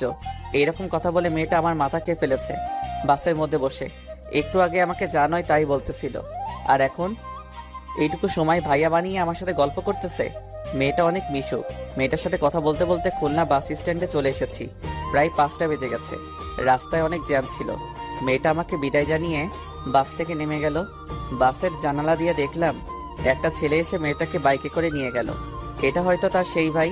যাই হোক, আমি আমার ব্যাগটা কাঁধে নিয়ে বাইরে বের হলাম। চোখে সানগ্লাস লাগিয়ে নিলাম। এরপর বাস থেকে নেমে গেলাম, কিন্তু বাইরে কাউকে দেখতে পেলাম না যে আমাকে নিতে এসেছে। তাই আমি সাথে সাথেই জাকির সাহেবকে ফোন দিলাম। জি স্যার, বলুন। আপনার সেই লোক কোথায়? আমি তো বাস স্ট্যান্ডে দাঁড়িয়ে আছি। স্যার, আপনি আর কিছু সময় অপেক্ষা করুন, নাজমুলকে আমি এক্ষুনি ফোন দিয়ে যেতে বলছি। কিন্তু এই নাজমুলকে? নাজমুল আমার মতো আপনার সাথে সব সময় থাকবে। আচ্ছা। এরপর আমি ফোন কেটে দিয়ে অপেক্ষা করতে লাগলাম। অনেক সময় দাঁড়িয়ে আছি। তখনই মনে পড়লো আজকে সারাদিনে একটাও সিগারেট খাওয়া হয়নি। তাই পকেট থেকে একটা বেনসন সিগারেট বের করে খেতে লাগলাম। তখনই আমার চোখ গেল সামনের একটা মেয়ের দিকে। মেয়েটা একা একা রাস্তা দিয়ে যাচ্ছিল। তখনই কয়েকটা ছেলে মেয়েটির রাস্তা আটকে দিয়ে উল্টাপাল্টা কথা বলতে লাগলো। আমি মনে মনে তৈরি হলাম যে আজকে এদেরকে আকাশে পাঠিয়ে দিব। ঠিক তখনই কোথা থেকে এক গাড়ি পুলিশ আসে। 2 জন পুলিশ গাড়ি থেকে নামলো। এরপর গাড়ি থেকে একটা মেয়ে পুলিশকে নামতে দেখলাম। আরে এটা তো মেয়ে না, এটা সাক্ষাৎ একটা পরী। আমি এক দৃষ্টিতে মেয়েটার দিকে তাকিয়ে আছি। মেয়েটার চোখ দুটি যেন খুব চেনা চেনা লাগতেছে, কোথায় যেন দেখেছি, ঠিক মনে করতে পারতেছি না। আর মেয়েটার সবচেয়ে আকর্ষণীয় যে জিনিসটা সেটা হচ্ছে তার চুল, অনেক লম্বা লম্বা চুল। ইচ্ছে করতেছে এই চুলের মাঝে হারিয়ে যায়। আমি মনে মনে এগুলো ভাবতেছিলাম আর পুলিশগুলোর কাণ্ড দেখতেছিলাম। তখনই আমাকে অবাক করে দিয়ে মেয়ে পুলিশটির ছেলে 3টার গালে কষে কয়েকটি চর বসিয়ে দিল। আমি ভেবেছিলাম মেয়েটা হয়তো শান্ত হবে, কিন্তু না, এ তো আস্ত একটা রাগের ডিব্বা। আমি সেই জায়গায় দাঁড়িয়ে আছি, অলরেডি একটা সিগারেট শেষ, তাই পকেট থেকে আরেকটা সিগারেট বের করে মুখ আর আশেপাশে দেখতে লাগলাম। অনেক বদলে গেছে প্রাণের শহরটা, সে আগের মতো আর কোনো কিছু নেই। আমি যেখানে দাঁড়িয়ে আছি সেখানে আগে একটা টিনের ঘর ছিল। এখানে মানুষ বাসের জন্য অপেক্ষা করত, আর এখানে তো এখন পুরো একটা ডিজিটাল বাস স্ট্যান্ড গড়ে উঠেছে। সবকিছু বদলে গেছে। আমি মনে মনে পুরোনো দিনের কথা চিন্তা করতেছি আর সিগারেট টানতেছি। তখনই হঠাৎ একটা গাড়ি এসে আমার সামনে থামলো। প্রথমে ভেবেছিলাম এমনি হয়তো থেমেছে, কিন্তু পরে খেয়াল করে দেখি সে মেয়ে পুলিশ। গাড়ি থেকে নেমে সোজা আমার কাছে চলে এলো। আমি খুবই অবাক হলাম। আমি আবার কি করলাম যে আমার কাছে পুলিশ এসেছে? চোখ থেকে সানগ্লাসটা নামান। আমি তার কথা মতো চোখ থেকে সানগ্লাস খুলে ফেললাম। এইটা কি সিগারেট খাওয়ার জায়গা? আমি কিছু না বলে সিগারেট এনে যাচ্ছি অন্যদিকে চেয়ে। এবার মেয়েটা আমার মুখ থেকে সিগারেট ফেলে দিল। আমি রেগে গিয়ে বললাম, আপনি আমার সিগারেট ফেলে দিলেন কেন? আমার এলাকায় সিগারেট খাওয়ার কোনো নিয়ম নেই। 1 মিনিট, আপনি এটা কি বললেন? আর আমাকে এসব পুলিশের নিয়ম কানুন শিখাতে আসবেন না, ওকে? আমি এসব ভালো করে জানি। হাবিলদার সাহেব, এই ছেলেকে এক্ষুনি থানায় নিয়ে চলুন। এ একটু বেশিই কথা বলতেছে। থানায় নিয়ে কয়েক ডোজ দিলেই ঠিক হয়ে যাবে। মেয়েটির এই কথা শুনে গাড়ি থেকে 2 জন পুলিশ এসে আমাকে ধরে গাড়িতে তুলতে যাবে। তখনই আমি বললাম, কি অপরাধে আমাকে থানায় নিয়ে যাচ্ছেন? এরপর মেয়েটা আমাকে একটা লেখা পড়তে বলল। আমি লেখাটা দেখে চুপ হয়ে গেলাম, কারণ সেখানে লেখা আছে এখানে ধূমপান করা নিষেধ। আমি তো পুরাই বেকুব বনে গেলাম, আর কোনো কথা বললাম না। এটা কি পুলিশ রে ভাই, সামান্য সিগারেট খাওয়ার জন্য থানায় নিয়ে যাচ্ছে? আজব ব্যাপার। আমি গিয়ে পুলিশের গাড়িতে বসলাম আর বসে বসে ভাবতে লাগলাম, শুধুমাত্র আমার একটা ফোনেই আমি এই মেয়ের চাকরি নিয়ে নিতে পারি, কিন্তু আগে দেখে নেই এই মেয়ে আমার সাথে কি করে। আমি একটা হাসি দিলাম। এরপর কিছু সময় পরে থানায় চলে এলো আমাদের গাড়ি। একটা পুলিশ আমাকে নিয়ে লকআপে ঢুকিয়ে দিল। এদিকে নাজমুল বাস স্ট্যান্ড এসে দেখে শ্রাবণ নেই। সে অনেক খুঁজে দেখে চারপাশে, কিন্তু কোথাও পায় না শ্রাবণকে। তাই সে মোবাইলে শ্রাবণের একটা ছবি বের করে আশেপাশের লোকজনকে দেখাতে লাগলো। তখন একটা লোক বলে, আরে ভাই, এ লোক আপনার কি হয়? একে তো একটু আগে পুলিশ গ্রেপ্তার করে নিয়ে গেছে। আপনার মাথা ঠিক আছে? একটু ভালো করে দেখেন। আরে দাদা, আমি ঠিকই দেখেছি। এই ছেলেকে একটু আগে 3টা পুলিশ এসে গ্রেপ্তার করে নিয়ে গেছে, সাথে একটা মেয়ে পুলিশও ছিল। ও মাই গড। আচ্ছা ভাই, ধন্যবাদ। এরপর নাজমুল সোজা থানায় চলে আসে। কাউকে কিছু না বলে থানার ভিতরে ঢুকে যায়। লকআপের দিকে তাকিয়ে দেখে শ্রাবণ মাথা নিচু করে বসে আছে। এরপর নাজমুল আমার কাছে আসে। আমি চুপচাপ করে মাথা নিচু করে মাটিতে বসে আছি। তখনই আমি সামনে তাকিয়ে দেখি একটা ছেলে। সরি, আমার আসতে একটু লেট হয়ে গেল। আর আপনি এখানে কি করেন? কে তুমি? ভালো চিনলাম না তো। স্যার, আমি নাজমুল, জাকির স্যার পাঠিয়েছেন। ও আচ্ছা। স্যার, আপনি এখানে এলেন কি করে? সেই সব জিজ্ঞেস না করে তাড়াতাড়ি আমাকে বাইরে বের করুন। 1 মিনিট স্যার, আমি এখনই ম্যাডামকে গিয়ে আপনার পরিচয় বলি। না, একদম না। থানায় ম্যাডামকে কিছু বলবেন না। আমাকে আপনি একদম সাধারণভাবেই এখান থেকে বের করবেন। কিন্তু কেন স্যার? তুমি হয়তো জানো আমি এখানে কি কাজে এসেছি। আমি চাই না কেউ এখনই আমার পরিচয় জানুক, এতে আমাদের কাজ করতে সমস্যা হতে পারে। কিন্তু স্যার। কোনো কিন্তু না, আর আমার পরিচয় যেন কেউ না জানে। Okay sir. এরপর নাজমুল পুলিশ ম্যামের কাছে গেল। ম্যাম, আমার বন্ধুকে গ্রেপ্তার করেছেন কেন? আপনার বন্ধু একটা পাবলিক প্লেসে দাঁড়িয়ে সিগারেট খাচ্ছিল, সেখানে সিগারেট খাওয়া নিষিদ্ধ, তাই আমি তাকে ধরে নিয়ে এসেছি। ম্যাম, শুধুমাত্র একটা সিগারেট তো খেয়েছে, প্লিজ এবারের মতো ছেড়ে দিন। আমি তো ভেবেছিলাম একে কয়েকটা ডোজ দিব, কিন্তু আপনি যেহেতু এসেছেন তাই এবারের মতো ছেড়ে দিচ্ছি। এরপর যেন আর এমন কাজ না করে। ধন্যবাদ ম্যাম। হুম, আর আপনার বন্ধুকে একটু স্টাইল কমিয়ে করতে বলবেন। মানে? এই যে যেমন পুলিশের সামনে মাথা নিচু করে কথা বলতে হয় সেটা উনি জানেন না, আর তাছাড়াও পুলিশের সামনে সানগ্লাস খুলে কথা বলতে হয় সেটা মনে হয় আপনার বন্ধু জানে না। আচ্ছা ম্যাম, আসি। 5 মিনিট পরে আমাকে ছেড়ে দেওয়া হলো। আমি আর নাজমুল থানা থেকে বেরিয়ে আসবো, তখনই সেই মেয়ে পুলিশটা আমাদেরকে বলল, ও হ্যালো, যাওয়ার আগে এখানে একটা সাইন করে যান। আমি কিছু না বলে ম্যাডামের সামনে গেলাম। এরপর ম্যাডামের দেওয়া খাতায় সই করতে যাব, তখনই আমার চোখ আটকে যায় একটা নাম দেখে। ঠিকই ধরেছেন, এখানে সিমলার নাম আছে। আমার হাত থেকে কলমটা পড়ে গেল। এরপর আমি ম্যাডামের দিকে তাকালাম, তার ইউনিফর্মে ছোট করে লেখা আছে সিমলা। তাহলে এই কি আমার সিমলা? না না, এটা কিভাবে সম্ভব? সিমলা এখানে কি করবে? আর তাছাড়া সিমলা পুলিশ হতে যাবে কেন? এইসব মনে মনে ভাবতেছিলাম। তখনই ম্যাম আবার বলল, এ কি আপনি এমন করতেছেন কেন? হাত থেকে কলমটা পড়ে গেল কেন? নাকি আবার নিজের নামটাও ঠিকভাবে লিখতে পারেন না? সরি ম্যাডাম, একটু নার্ভাস তাই। এরপর আমি খাতায় সাইন করে বাইরে বেরিয়ে এলাম। সবকিছু যেন গুলিয়ে যাচ্ছে, কারণ আমার বারবার মনে হচ্ছে এই মেয়ের চোখ দুটো যেন আমার চিরচেনা, কোথায় যেন দেখেছি, কিন্তু ঠিক মনে করতে পারতেছি না। তবে কি এটা সিমলা? না না, এটা হতে পারে না। সিমলা নামে বাংলাদেশে আরো অনেক মেয়ে আছে, এটা আমার মনের ভুল। মনে মনে চিন্তা করতেছি, তখনই নাজবুল বলে উঠল, স্যার কোনো সমস্যা? না সমস্যা নেই, তবে অনেক কিছু আছে যেগুলোর উত্তর আমি মিলাতে পারতেছি না। স্যার মানে বুঝলাম না। আপনাকে বুঝতে হবে না, এবার আমাকে আমার বাসায় নিয়ে চলুন। সেই কখন এসেছি খুলনা, আর এখনো বাসায় যেতে পারলাম না। ইস, আর একটু পরে সন্ধ্যা হয়ে যাবে। ওকে স্যার, চলুন। এরপর নাজমুল আমাকে তার বাইকের পিছনে উঠতে বলল। আমি আর দেরি না করে বাইকে উঠলাম।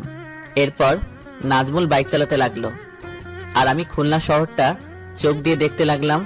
সবকিছু বদলে গেছে, কিছু চিনতে পারতেছি না। প্রায় 20 মিনিট পরে এসে নাজমুল বাইক থেকে নামলো। স্যার এটা আপনার বাসা, এখন থেকে আপনি এখানে থাকবেন। আচ্ছা, আর আপনি এখন আপনার বাসায় যান। আমার কোনো দরকার হলে আমি ফোন দিয়ে আপনাকে ডেকে নিব। এরপর নাজমুল চলে গেল। আমি দেরি না করে তাড়াতাড়ি বাসার ভিতরে ঢুকে গেলাম। শরীরটা অনেক ক্লান্ত, সারাদিনে অনেক কষ্ট হয়েছে। বাসার কোথায় কি কিছুই জানি না। আমি সোজা সিঁড়ি বেয়ে উপরে উঠে গেলাম। আমার উপরের রুমে থাকতে সর্বদা ভালো লাগে, তাই কোথাও কিছু না দেখে উপরে চলে গেলাম।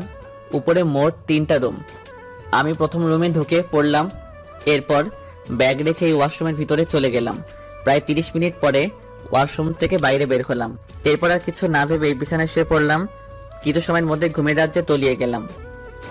এদিকে শিমলা কিছুতেই শান্ত হয়ে বসে থাকতে পারতেছে না নিজের অফিসে, কারণ আজকে তার শ্রাবণের কথা খুব মনে পড়তেছে। আর কেন জানি মনে হচ্ছে শ্রাবণ তার খুব কাছেই আছে। আগে তো তার এমন কখনোই মনে হয়নি। শিমলা তখন থেকেই অস্থির হয়ে আছে যখন ইমন নামের ছেলেটাকে সে দেখেছে, কারণ ওই ছেলেটার চোখ দুটো যেন কিছু একটা বলতে চায়। শিমলা বেশি সময় ওই চোখের দিকে তাকিয়ে থাকতে পারে নাই তখন। তার বারবার মনে হচ্ছে ছেলেটা তার যেন খুব পরিচিত কেউ। শিমলা মনে মনে নিজেই নিজেকে বলতে লাগলো, সবচেয়ে বড় বিষয় হচ্ছে আমি আজকে হঠাৎ করে একটা ছেলের উপরে এত অধিকার দেখালাম কেন? রোজ তো কত ছেলেকেই দেখি বিড়ি সিগারেট খেতে, কই তাদেরকে তো কখনোই কিছু বলি না। আর আজকে হঠাৎ করে এই ছেলেটাকে সামান্য সিগারেট খাওয়ার অপরাধে থানায় নিয়ে এলাম। শিমলা এগুলো ভাবতেছে আর নিজেই অবাক হচ্ছে।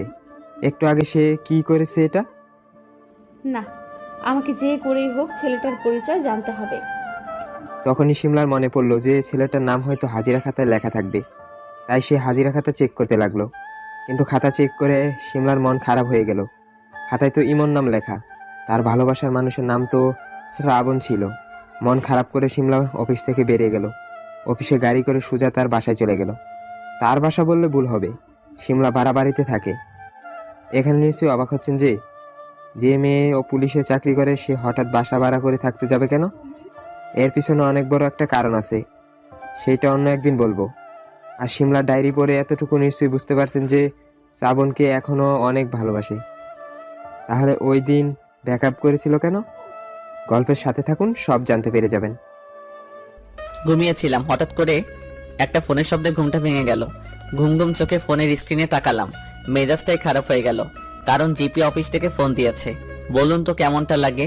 ফোনের কারণে আমার আরামের ঘুমটা ভেঙে গেল। ঘুম যেহেতু ভেঙে গেছে তাই বিছানা থেকে উঠে পড়লাম। চারিদিকে অন্ধকার হয়ে আছে, তাই আলোর সুইচ অন করে নিলাম। ঘড়িতে রাত 8টা বাজে। আমি তাড়াতাড়ি ফ্রেশ হয়ে নিলাম। এরপর কিচেনের দিকে যেতে লাগলাম। কিচেনে গিয়ে 1 কাপ চা বানালাম। চা নিয়ে সোজা ছাদে চলে এলাম। এখান থেকে শহরের অনেক জায়গা দেখা যাচ্ছে। উত্তর দিক দিয়ে ঠান্ডা হাওয়া আসতেছে। সেই হাওয়ায় নিজের চুলগুলো বারবার এলোমেলো হয়ে যাচ্ছে। আমি চায়ের কাপে চুমুক দিচ্ছি আর আশেপাশে চোখ বুলিয়ে দেখতেছি। আহা, সে কি ফিলিংস! আমি শিওর কবিগুরু রবীন্দ্রনাথ ঠাকুর আমার জায়গায় থাকলে নির্ঘাত কবিতার পাহাড় লিখে ফেলতো। যেহেতু আমি আমার নিজের শহরে চলে এসেছি, তাই আমার প্রথম কাজ হবে ছোটবেলার বন্ধুদের খুঁজে বের করা। আপাতত পরিবারের কাছে না যাওয়াই ভালো হবে। আর আমি জানি না এখনো কি আমাদের এই বাসাটা আছে কিনা। আর আমার পরিবারও যে ওই পুরনো বাসায় থাকবে এর কোনো গ্যারান্টি নেই। তাছাড়া তাদের কাছে আমি হয়তো এখন মৃত। যাই হোক, এই প্রসঙ্গে না যাওয়াই ভালো। কালকে আমাকে হৃদয় আর জয়কে যে করে খুঁজে বের করতে হবে। আমি আরো কিছু সময় ছাদে একা একা বসে সময় কাটিয়ে নিচে চলে এলাম। এরপর চায়ের কাপ ধুয়ে বাসার বাইরে বের হলাম, কারণ আজকে রাতে রান্না করতে ইচ্ছে করতেছে না, তাই বাইরে বের হয়েছি রাতের খাবার খেতে। বাসা থেকে রেস্টুরেন্টে বেশি দূরে না, তাই হেঁটে হেঁটে যেতে লাগলাম। রাস্তা দিয়ে হাঁটতেছি আর চারিপাশে তাকিয়ে দেখতেছিলাম কত বড় বড় বিল্ডিং গড়ে উঠেছে, যেগুলোর আগে কোনো কিছু ছিল না। তখনই চোখ আটকে গেল একটা জায়গায়। এটার কোনো জায়গা না, এখানেই আমার আর সিমলা শেষ কথা হয়েছিল। বাইরে থেকে তেমন একটা দেখা যাচ্ছিল না। আমি তবুও চেষ্টা করে ভিতরটা দেখতে লাগলাম। সবকিছু পরিবর্তন হয়ে গেছে, তবে পার্কটির নাম বদলায়নি। আমি আর দেরি না করে কিছু দূর এগিয়ে একটা রেস্টুরেন্টে ঢুকে রাতের খাবার খেয়ে নিলাম। এরপর বাইরে এসে নিজের জন্য কিছু কেনাকাটা করে বাসায় চলে এলাম। বাসায় এসে কিছু সময় ফেসবুক চালিয়ে ঘুমিয়ে গেলাম। এইভাবে আজকের দিনটা কেটে গেল। পরের দিন সকালে ঘুম থেকে উঠে নিজের জন্য খাবার বানিয়ে খেয়ে নিলাম। এরপর রেডি হয়ে হৃদয়ের বাসার উদ্দেশ্যে বের হলাম। আজকে যে করেই হোক হৃদয়কে জয়কে খুঁজে বের করতে হবে। ওদের থেকে সবকিছু জানতে হবে আমি এখান থেকে চলে যাওয়ার পরে কি হয়েছে। নিজের শহর থেকে প্রায় 8 বছর বাইরে আছি, কিন্তু তবু ভুলি নাই যে কার বাসা কোথায় ছিল। নিজের শহরের প্রতি ভালোবাসা থাকলে কেউ সহজে ভুলতে পারে না। বাসা থেকে বের হয়ে একটা রিক্সা নিয়ে হৃদয়ের বাসার উদ্দেশ্যে বের হলাম। প্রায় 15 মিনিট পরে আমার গন্তব্যস্থানে চলে এলাম। রিক্সা ভাড়া দিয়ে সামনে তাকিয়ে দেখি বাসাটা আগের মতোই আছে, তবে নতুন করে রং করার জন্য চিনতে একটু অসুবিধা হচ্ছে। আমি কিছু চিন্তা না করে গেট দিয়ে ভিতরে ঢুকে গেলাম। বাসার সামনে গিয়ে বেল বাজালাম, তখন একটা মেয়ে এসে দরজা খুলে দিল। মেয়েটাকে দেখে ঠিক চিনতে পারলাম না। হৃদয়ের তো কোনো বোন ছিল না, তাহলে এটা আবার কে? তার মানে কি হৃদয় এখানে থাকে না? মনে মনে ভাবতেছিলাম। তখন আমাকে চুপ থাকতে দেখে সামনের মেয়েটি বলল, কাউকে খুঁজতেছেন ভাইয়া? মেয়েটির কথা একটু চমকে উঠলাম। এরপর আমি স্বাভাবিক হয়ে বললাম, জি, মানে এখানে কি হৃদয় নামের কেউ থাকে? মেয়েটা আমার দিকে কিছুটা অবাক দৃষ্টিতে তাকিয়ে থেকে পিছনে ঘুরে বলতে লাগলো, ওগো শুনতেছো? তোমাকে কে জানো খুঁজতে এসেছে। আমার বুঝতে আর বাকি রইল না যে হৃদয় এখানেই থাকে, আর এটা মনে হয় ওর বউ। আল্লাহ গো, সবাই বিয়ে করে নিয়েছে, একমাত্র আমি সিঙ্গেল রয়ে গেলাম। কিছু সময় পরে একটা ছেলে আমার সামনে এলো। কই, কে এসেছে দেখি, যে আমাকে খুঁজতেছে? এরপর হৃদয় আমার সামনে এলো। আপনি কি হৃদয়? জি হ্যাঁ, বলুন কি বলতে চান? আমি পকেট থেকে আমার ওয়ালেট বের করলাম। এরপর সেখান থেকে একটা কার্ড বের করে হৃদয়ের সামনে ধরলাম আর বললাম, I am Emon from CID. আপনাকে এখনই আমার সাথে যেতে হবে। আমার এই কথা শুনে হৃদয় আর ওর বউ দুজনেই ভয় পেয়ে গেল। আর হৃদয়ের বউ বলতে লাগলো, মানে কি স্যার, হৃদয় কি কিছু করেছে? সেইটা আমি বলতে পারবো না মিস্টার হৃদয়, আপনি তাড়াতাড়ি আমার সাথে আসুন। হৃদয় কিছু সময় চুপ থেকে আমার সাথে সাথে আসতে লাগলো। আমি হৃদয়ের অবস্থা বুঝতে পেরে মনে মনে একটু হেসে নিলাম। এখনো বোকা আর ভীতই রয়ে গেছে। আর আপনার আবার সত্যি সত্যি এটা ভেবে নিয়েন না যে আমি সিআইডি অফিসার। এটা তো জাস্ট একটা মজা ছিল, কারণ এরপর আমি হৃদয়কে দিয়ে জয়কে আমার কাছে আনবো এবং সবশেষে হৃদয় আর জয়কে একসাথে সারপ্রাইজ দিব যে আমি আবার ফিরে এসেছি। এটাই আমার প্ল্যান। আশা করি সকলে বুঝতে পেরেছেন। জয়ের বাসা এখান থেকে বেশি দূরে না, তাই আমি হৃদয়কে বললাম, আপনার বন্ধু জয়কে ফোন দিন। স্যার বিশ্বাস করুন, আমি কিছু করি নাই, প্লিজ আমাকে ছেড়ে দিন। আপনাকে যেটা বলেছি সেইটা করুন, না হলে কিন্তু অনেক খারাপ হবে বলে দিলাম। এরপর হৃদয় জয়কে ফোন দিল। কিছু সময় কথা বলে আমার দিকে তাকালো হৃদয়। কি বলেছে, আসতেছে? জি স্যার, একটু দাঁড়ান, জয় আসতেছে।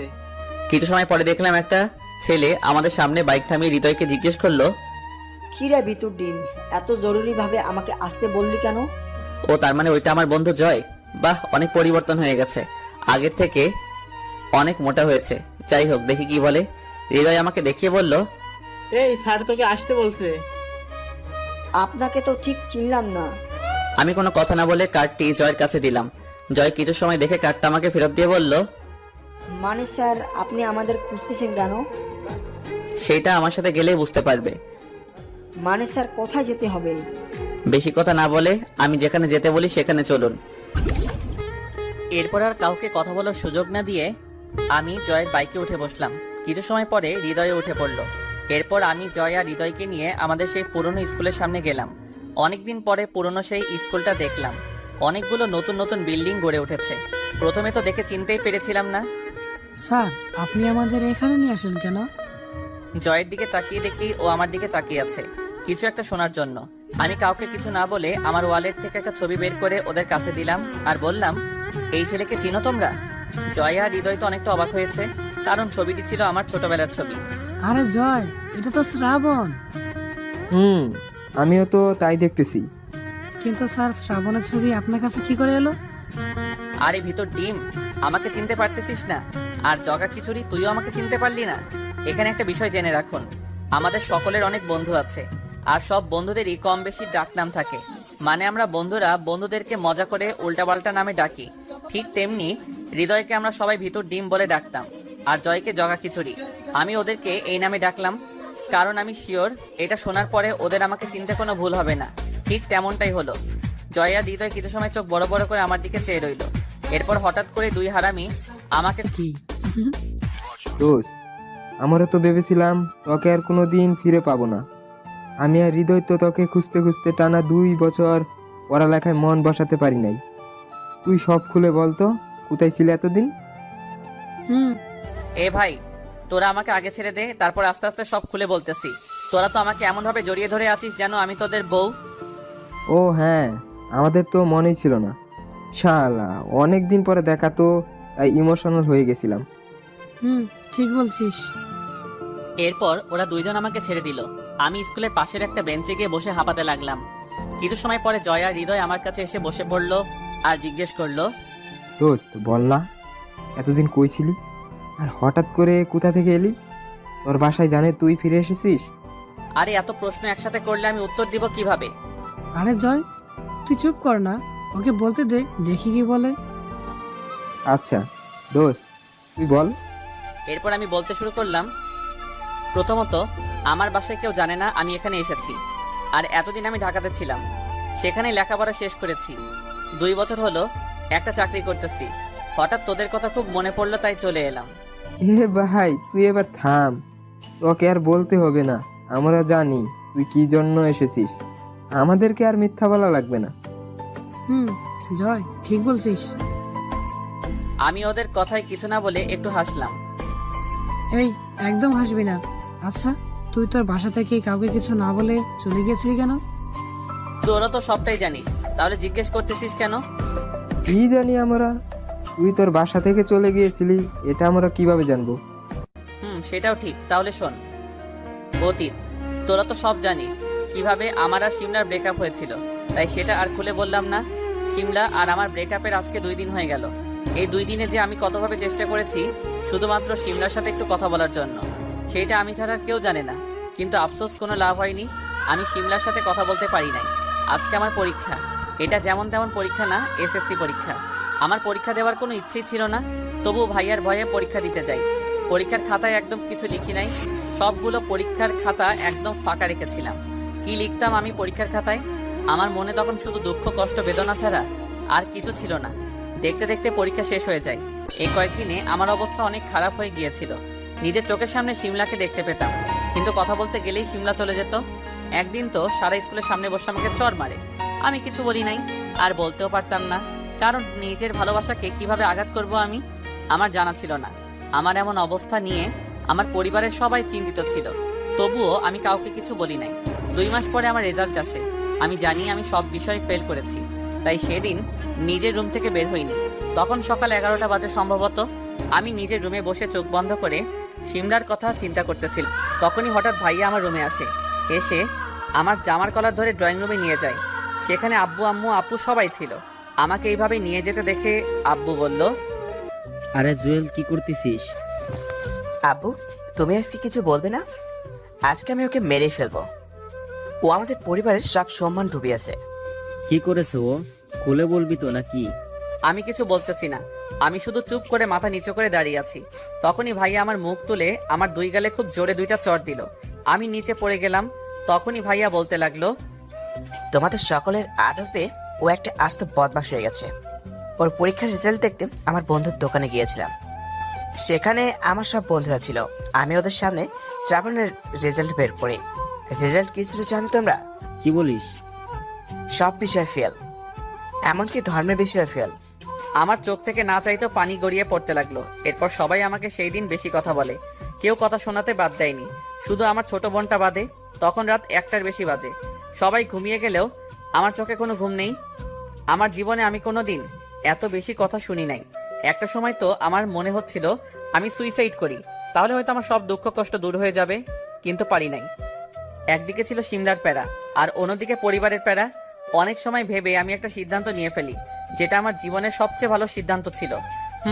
আমি রাত 2টার সময় বাসা থেকে পালিয়ে যাই, কাউকে কিছু না বলে। হাতে কোনো টাকা ছিল না, কোথায় যাব এত রাতে, কি করব কিছুই বুঝে পাচ্ছিলাম না। আমাদের শহরের মেন রোডের পাশে একটা বেঞ্চে একা একা বসে আছি। রাস্তা দিয়ে মাঝে মাঝে 2-1টা ট্রাক যাচ্ছে ঢাকার দিকে। আমাকে যে করে হোক ঢাকা যেতে হবে। সেখানে গিয়ে কি করব, কোথায় থাকবো, কি খাবো কিছু জানি না। তবু আমার মন বলতেছে ঢাকা যেতে, কিন্তু কিভাবে যাব তাই ভাবতেছি। কাছে তো কোনো টাকা নেই। তখনই আমার সামনে একটা খালি ট্রাক এসে থামে। মনে হয় মাত্র কোনো কিছু ডেলিভারি দিয়ে এসেছে, কিন্তু এখানে হঠাৎ থামলো কেন? তখনই দেখি ট্রাকের ড্রাইভার গাড়ি থেকে নেমে রাস্তার পাশে দাঁড়িয়ে হালকা হতে লাগলো। আমি আর দেরি না করে ট্রাকের পিছে উঠে পড়ি। প্রায় 2 মিনিট পরে টের পেলাম ট্রাক চলতে শুরু করেছে। আমি চুপ করে বসে আছি পিছনে। ড্রাইভার জানে না যে আমি এখানে আছি। তখন পরিবারের কথা চিন্তা করতে করতে কখন ঘুমিয়ে গেছি জানি না। এরপর যখন আমার ঘুম ভাঙলো, তখন আমি ট্রাক থেকে নেমে গেলাম। চারিদিকে ভালো করে দেখতে লাগলি। সবকিছু দেখে বুঝলাম এটা ঢাকা শহর। ব্যাস এইটুকুই। বর্তমানে দোস্ত, তুই তো পুরো একটা সিনেমার কাহিনী শোনালি আমাদেরকে। এ হারামি, এত সামান্য কারণে কেউ বাড়ি ছেড়ে চলে যায়? ভাই, তোদের কাছে সামান্য বিষয় হতে পারে, কিন্তু আমার কাছে অনেক বড় আঘাত ছিল। বন্ধু, তুই এইটা একদম ঠিক করিস নাই। জানিস আন্টি তোর জন্য কত কান্না করেছে এতদিন?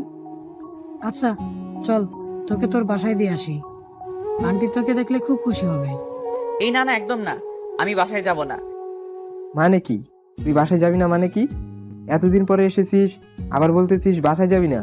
এখনো কি পরিবারের উপরে রেগে আছিস? না, রেগে নেই, তবে এখানে এসেছি একটা কাজে।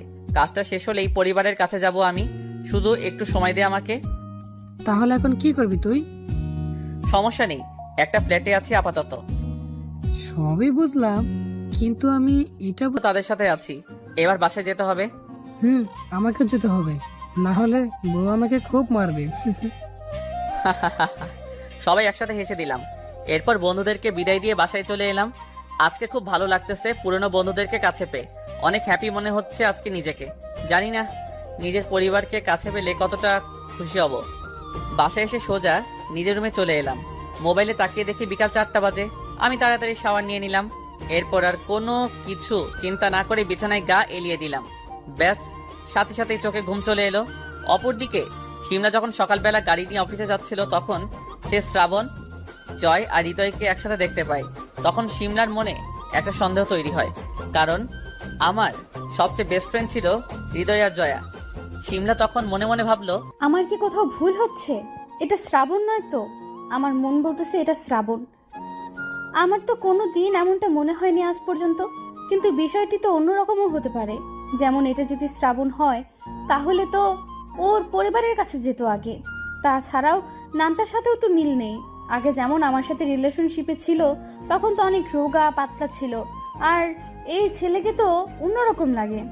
সিমলা কিছুতেই মিলাতে পারতেছে না, তাই সে সিদ্ধান্ত নিল যে সে জয় আর হৃদয়ের সাথে কথা বলবে। এরপর সিমলা সেখান থেকে গাড়ি নিয়ে চলে যায়। দেখতে দেখতে সন্ধে হয়ে যায়। সিমলা অফিস থেকে বেরিয়ে যায়। আজকে সারাদিন সিমলা কোনো কাজেই মন লাগাতে পারে নাই, কারণ সারাদিন সে ইমন নামে ছেলেটার কথা চিন্তা করছে। সিমলা জানে জয় আর হৃদয়কে এখন কোথায় পাওয়া যাবে, তাই সে সোজা গাড়ি নিয়ে হৃদয়ের বাসার সামনে চলে গেল। হৃদয়ের বাসার সামনে একটা টং দোকান আছে, সেখানে বসে হৃদয় আর জয় চা খাচ্ছিল। এটা তাদের ডেলিকার রুটিন বলেই চলে। হৃদয় আর জয় পুলিশের গাড়ি দেখে একটু অবাক হলো। কিন্তু সবচেয়ে বেশি অবাক হলো গাড়ি থেকে নামা মানুষটাকে দেখে, কারণ তারা দেখতে পেল গাড়ি থেকে আর কেউ নয়, শিমলা নামতেছে। শিমলা সোজা জয়ের কাছে চলে গেল। সেখানে গিয়ে একটা হালকা হাসি দিয়ে তাদের সামনে একটা বেঞ্চে বসে পড়ল। এরপর বলল, জয় ভাইয়া এবং হৃদয় ভাইয়া কেমন আছেন? ভালো। ভাইয়া, আপনার হয়তো ভাবতেছেন আমি হঠাৎ করে আপনাদের কাছে কেন এলাম, তাই না? আমি আপনাদের কাছে একটা জিনিস জানতে এসেছি। কি জানতে এসেছিস আমাদের কাছে? আজকে সকালে আপনাদের দুজনকেই একটা ছেলের সাথে দেখেছিলাম। ওই ছেলেটা কে ছিল? আগে তো কোনো দিন এই এলাকায় দেখি নাই। শিমলার মুখে শ্রাবণের কথা শুনে জয় আর হৃদয় দুজনে একটু অবাক হয়, অবাকের সাথে একটু ভয়ও পায়। কারণ শিমলা যদি জানতে পারে এটা শ্রাবণ, তাহলে শ্রাবণ সে জয় আর হৃদয়ের অবস্থা খারাপ করে ফেলবে, সেটা তাদের জানা আছে খুব ভালো করে। কি হলো, কথা বলতেছেন না কেন? এবার জয় কথার উত্তরে বলল, ওটা তো আমাদের একটা পুরনো ফ্রেন্ড। নাম কি? বাসা কোথায়? নাম কি বলবে এটা ভেবে পাচ্ছে না জয়, কারণ যদি শ্রাবণের নাম বলে দেয় তাহলে নিশ্চয়ই শিমলা বুঝতে পেরে যাবে এটা শ্রাবণ। তাই জয় অনেক সময় ভেবে একটা নাম বলল। ওর নাম তো নিলয়। মিথ্যা বলতেছেন কেন? মানেটা খুব সোজা। ওই ছেলের নাম নিলয় না, ওই ছেলেটার নাম ইমন। সে নিজে আমাকে বলেছিল। আর আপনি আমাকে মিথ্যা বললেন কেন? শিমলার মনে একটা আশার আলো জাগলো, কারণ ছেলেটাও হয়তো তাকে মিথ্যে না বলেছে। এরপর শিমলা আবার বলল, ভাই আমি জানি এটা শ্রাবণ, তাই শুধু শুধু মিথ্যা বলে লাভ নেই। আরে ম্যাম, এক মিনিট, আপনি কি পাগল হয়ে গেলেন নাকি? ওই ছেলেটা শ্রাবণ হতে যাবে কেন? আর শ্রাবণ হলে আমাদের থেকে বেশি খুশি আর কেউ হতো না। ম্যাডাম, ওই ছেলেটা আমাদের অনেক পুরনো ফ্রেন্ড। নাম ইমন হুসাইন আর ডাকনাম হচ্ছে নিলয়। ও আগে ঢাকা থাকতো, এখন ঘুরতে আমাদের শহরে এসেছে। আর একটা কথা আপনি বুঝতেছেন না, এটা যদি শ্রাবণ হতো তাহলে সে তো প্রথমে ওর পরিবারের কাছে যেত, তাই না? আর সেখানে গেলে তো আপনি দেখতেই পারতেন। শিমলার মুখটা মুহূর্তেই খারাপ হয়ে গেল, কারণ সে ভেবেছিল সে হয়তো ঠিক পথেই এগিয়েছে। কিন্তু না, এটা যদি শ্রাবণ হতো তাহলে নিশ্চয়ই নিজের পরিবারের কাছে আগে যেত। শিমলা মনে মনে এগুলো ভাবলো। আচ্ছা, ছেলেটার একটা ছবি দিন তো আমাকে। ছবি দিয়ে কি করবেন? দরকার আছে, তাড়াতাড়ি দিন। আমাদের কাছে ওর কোনো ছবি নেই।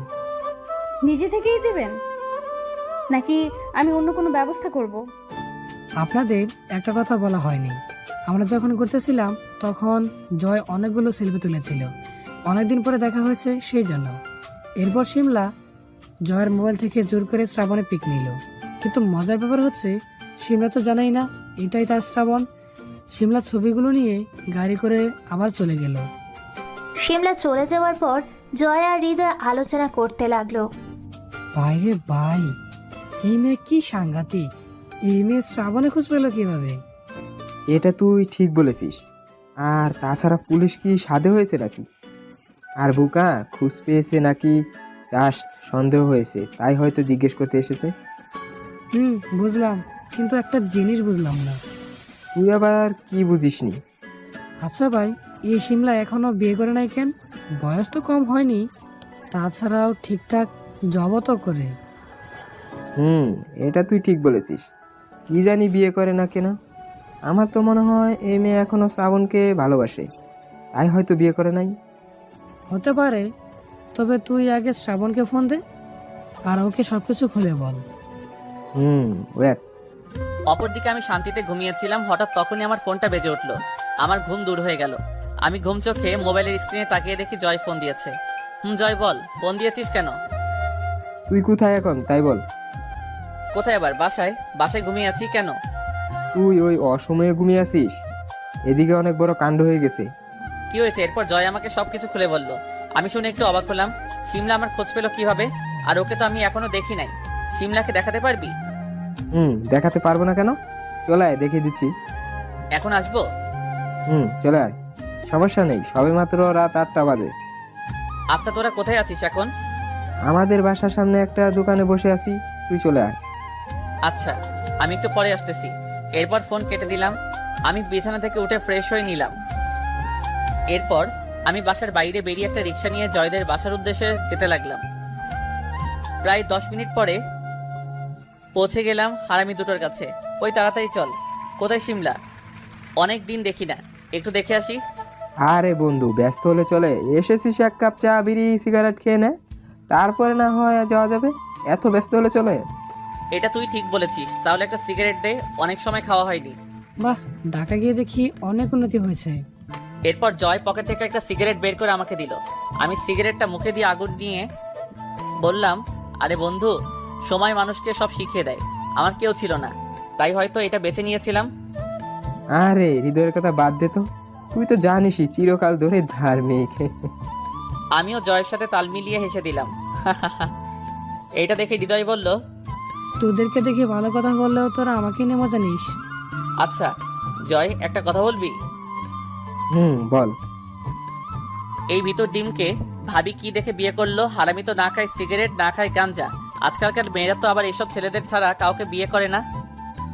তুই এটা একদম ঠিক বলেছিস, আমিও মাঝে মাঝে ভাবি।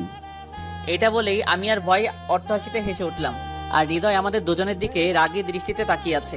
কিছুক্ষণ পরে হৃদয় বলল, এর জন্যই তো তোর বিয়ে হয় না। মামা, এটা তুই একদম ঠিক বলেছিস। আমার কেউ চয়েস করে না, তবু আমি রিল্যাক্স। সবাই কিছু সময় হেসে নিলাম। এরপর আমরা তিনজন জয়ের বাইকে উঠলাম। বাইক স্টার্ট দিয়ে জয় চালাতে লাগলো, আর আমার মোবাইলে জরুরি একটা কল আসার কারণে আমি ফোনের দিকে মনোযোগ দিয়ে কথা বলতে লাগলাম। আমি ফোনে কথা বলতেছি, তখনই জয় গাড়ি ব্রেক করলো। হৃদয় পিছ থেকে নেমে গেল। বুঝলাম শিমলার বাসার সামনে চলে এসেছি। আমিও কথা বলতে বলতে গাড়ি থেকে নেমে গেলাম। প্রায় 5 মিনিট পরে কথা শেষ হলো। এরপর আমি জয়কে বললাম, কই, আমরা কি চলে এসেছি? তোর তো ফোনে কথা বলা শেষ হচ্ছে না। সামনে দেখ, এই বাসার 3 তলায় শিমলা থাকে। জয়ের কথায় আমি সামনে তাকালাম। সামনে তাকিয়ে একটু অবাক হলাম, কারণ বাসাটা একটু চেনা চেনা লাগতেছে। আর তার চেয়ে বড় কথা, বাসাটা দেখে বুকের ভিতরে ধুকধুক আওয়াজ যেন একটু বেড়ে যাচ্ছে। এমন আগে কোনোদিনই হয়নি। আমার মনে হচ্ছে সামনে আমার জন্য বড় কিছু অপেক্ষা করতেছে। তাই আমি জয়কে উদ্দেশ্য করে বললাম, এটা কার বাসা ভাই? চেনা চেনা লাগতেছে। যাক, কিছুটা চিনতে পেরেছিস। আমি তো ভেবেছিলাম চিনতেই পারবি না। আরে কথা না পেঁচিয়ে বলতো, এটা কার বাসা? এরপর জয় যে কথাটা বলল সেটা শোনার জন্য আমি মোটেও প্রস্তুত ছিলাম না। আমি চিনতে এত বড় ভুল করলাম। এটা তো পরিবেশটাও অনেক সুন্দর, যে কেউ দেখলেই পছন্দ করবে। এরপর আমি চারিপাশে তাকিয়ে দেখতে লাগলাম। এটাই আমার বাসা। অনেকদিন আসা হয় না, তাই চিনতে ভুল করেছি। তাছাড়াও এখানে আসার সময় আমি ফোনে ব্যস্ত ছিলাম, তাই খেয়াল করতে পারি নাই কোন রাস্তায় যাচ্ছিলাম। কিন্তু একটা বিষয় আমি বুঝতে পারতেছি না, আমি তো যেতে চেয়েছিলাম শিমলার বাসায়, তাহলে এই হারামিগুলো আমাকে এখানে নিয়ে এলো কেন? আমার খুব রাগ হলো, তাই আমি জয় আর হৃদয়ের দিকে তাকালাম। কি মামা, একেবারে চমকে দিলাম না? আমাকে তোরা এখানে নিয়ে এলি কেন? কেন, তুই তো বললি যে শিমলার সাথে দেখা করবি। সেটা আমরা কি করে বলবো বল? আমরা যেটুকু জানি শুধু সেটুকুই বললাম, বাকিটুকু তুই খুঁজে বের কর। ভাই, তোরা আমাকে এটা কি শোনালি? আমার মাথায় তো কিছুই আসতেছে না। অবশেষে কিনা এক্স গার্লফ্রেন্ড আমার বাসায় ভাড়া থাকে? আজব। তুই চুপ কর, এটা তোর বাসা না, ওকে? তুই অনেক বছর আগে বাসা থেকে পালিয়ে গেছিস, এখন আর এটা তোর বাসা নেই। জয়, তুই ঠিক বলছিস। জয় আর হৃদয়ের কথা শুনে আমি আর এক মুহূর্ত দাঁড়িয়ে না থেকে বাসার গেটের সামনে বসে ওদের দুজনকে উড়াধরা মারতে লাগলাম। এইবার বোঝ কেমন লাগে। মজা করার আর মানুষ পাস নাই। হঠাৎ করে কে যেন আমাকে ভাইয়া বলে ডাক দিল। আমি জয় আর হৃদয়কে ছেড়ে দিয়ে পিছনে ঘুরে তাকালাম। পিছনে তাকিয়ে একটু অবাক হলাম, কারণ আমার সামনে দাঁড়িয়ে আছে বাসের সেই মেয়েটি যার সাথে আমি খুলনা এসেছিলাম। আমি একটা হাসি দিয়ে বললাম, আরে তুমি এত রাতে এখানে কি করো? আমারও তো একই প্রশ্ন, আপনি এত রাতে এখানে কি করেন? জয় ভাইয়া হৃদয় ভাইয়াকে মারতেছেন কেন? আমি তো একটা কাজে এখানে এসেছিলাম। 1 মিনিট, তুমি কি জয় আর হৃদয়কে চিনো? আজব, চিনবো না কেন? অনেক আগে থেকেই চিনি। ও আচ্ছা, তুমি কিন্তু আমার একটা প্রশ্নের উত্তর দিলে না। এইদিকে জয় আর হৃদয় অবাক চোখে আমাদের দিকে তাকিয়ে আছে, কিছুই বুঝতেছে না, কারণ শ্রাবণ বলেছিল কেউ তার আসল পরিচয় জানে না। তাহলে এটা কি? ও, আপনাদের তো বলাই হয়নি, এই মেয়েটা আর কেউ নয়, এই মেয়েটার নাম জান্নাত। আর জান্নাত হচ্ছে শ্রাবণের সেই ছোট বোন, অনেক বড় হয়ে গেছে, তাই হয়তো শ্রাবণ চিনতে পারে নাই। আর জান্নাতও অনেক বছর পর দেখতেছে, তাই চিনতে পারে নাই। মোট কথা তুই ভাই বোন কেউ জানে না যে তারা দুইজন আপন ভাই বোন। কোন প্রশ্ন ভাইয়া? এই যে তুমি এত রাতে একা একা রাস্তায় কি করো? ভাইয়া আপনি না অনেক বোকা। এই যে পিছনে যে বাসাটা দেখতে পাচ্ছেন, এই বাসাটা আমাদের, আমি এখানেই থাকি। মেয়েটির কথা শুনে আমি থ হয়ে গেলাম। মেয়েটির দিকে ভালো করে একবার তাকালাম। তাহলে আমার সন্দেহই কি ঠিক হতে চলেছে? এটা কি আমার সেই ছোট্ট আপুটা? না, কিছুই ভাবতে পারতেছি না। কি হলো ভাইয়া, চুপ করে গেলেন কেন? আমি ভাবনার জগৎ থেকে ফিরে এসে স্বাভাবিক হয়ে জিজ্ঞেস করলাম, আচ্ছা তোমার নামটা যেন কি? সে কখন থেকে জিজ্ঞেস করব করে করা হয়নি। জান্নাতুল নাইমা, সবাই জান্নাত বলেই ডাকে, আপনি চাইলে জান্নাত বলে ডাকতে পারেন। আমি অবাকের চরম সীমানায় পৌঁছে গেলাম। আমি জয় আর হৃদয়ের দিকে ঘুরে তাকালাম। ওরা তো দুইজন চোখ বড় বড় করে আমার দিকে চেয়ে আছে। আমি ওদেরকে চোখের ইশারায় জিজ্ঞেস করলাম, এটাই কি আমার বোন? ওরা চোখ দিয়ে হ্যাঁ সূচক জবাব দিল। কি হলো ভাইয়া, কথা বলেন না কেন? না এমনি। তোমার নামটা কিন্তু খুব সুন্দর। কে রেখেছিল তোমার এই নামটা? নামটা কে রেখেছিল এই কথা জিজ্ঞেস করাই জান্নাতের মুখটা কালো হয়ে গেল। এর কারণ আমি বুঝতে আর বাকি নেই। কারণ জান্নাতের নামটা আমি নিজেই রেখেছিলাম। তখন আমার বয়স 6-7 হবে। সকলের সাথে যুদ্ধ করে আমার বোনের নাম আমি রেখেছিলাম। যাই হোক, গল্পে আসা যাক। কি হলো, বলতেছো না কেন? আমার ভাইয়া রেখেছিল। ও আচ্ছা, তোমার ভাইয়ার নাম কি? সেটা অন্য এক সময় বলবো, এখন বাসায় যাই, দেরি হয়ে যাচ্ছে, আপু বকা দিবে অনেক। যাও। তবে এত রাত পর্যন্ত মেয়েদের বাইরে থাকা ঠিক না। আসলে ভাইয়া আমি কখনোই একা একা রাতে বের হই না, কিন্তু অনেকদিন পরে বাসায় এসেছি তো, তাই একটু বন্ধুদের সাথে কথা বলতে বলতে দেরি হয়ে গেছে। ও আচ্ছা, তুমি বাসায় যাও, তাহলে আমরা আসি। ভাইয়া আপনি কি এই এলাকায় থাকেন নাকি? আর জয় ভাইয়া কি আপনার ফ্রেন্ড নাকি? এরপর আমি আর সামান্য কিছু কথা বলে আমাদের বাসা থেকে দূরে চলে এলাম। ভাই, একটু আগে কি হলো আমার সাথে? কি হলো মানে? মানে বুঝতেছিস না? আমি নিজের বোনকে চিনতে পারি নাই। কিন্তু তাহলে জান্নাত তোকে বাইয়া বলে কেন? তোদের আগে কোথাও দেখা হয়েছিল নাকি?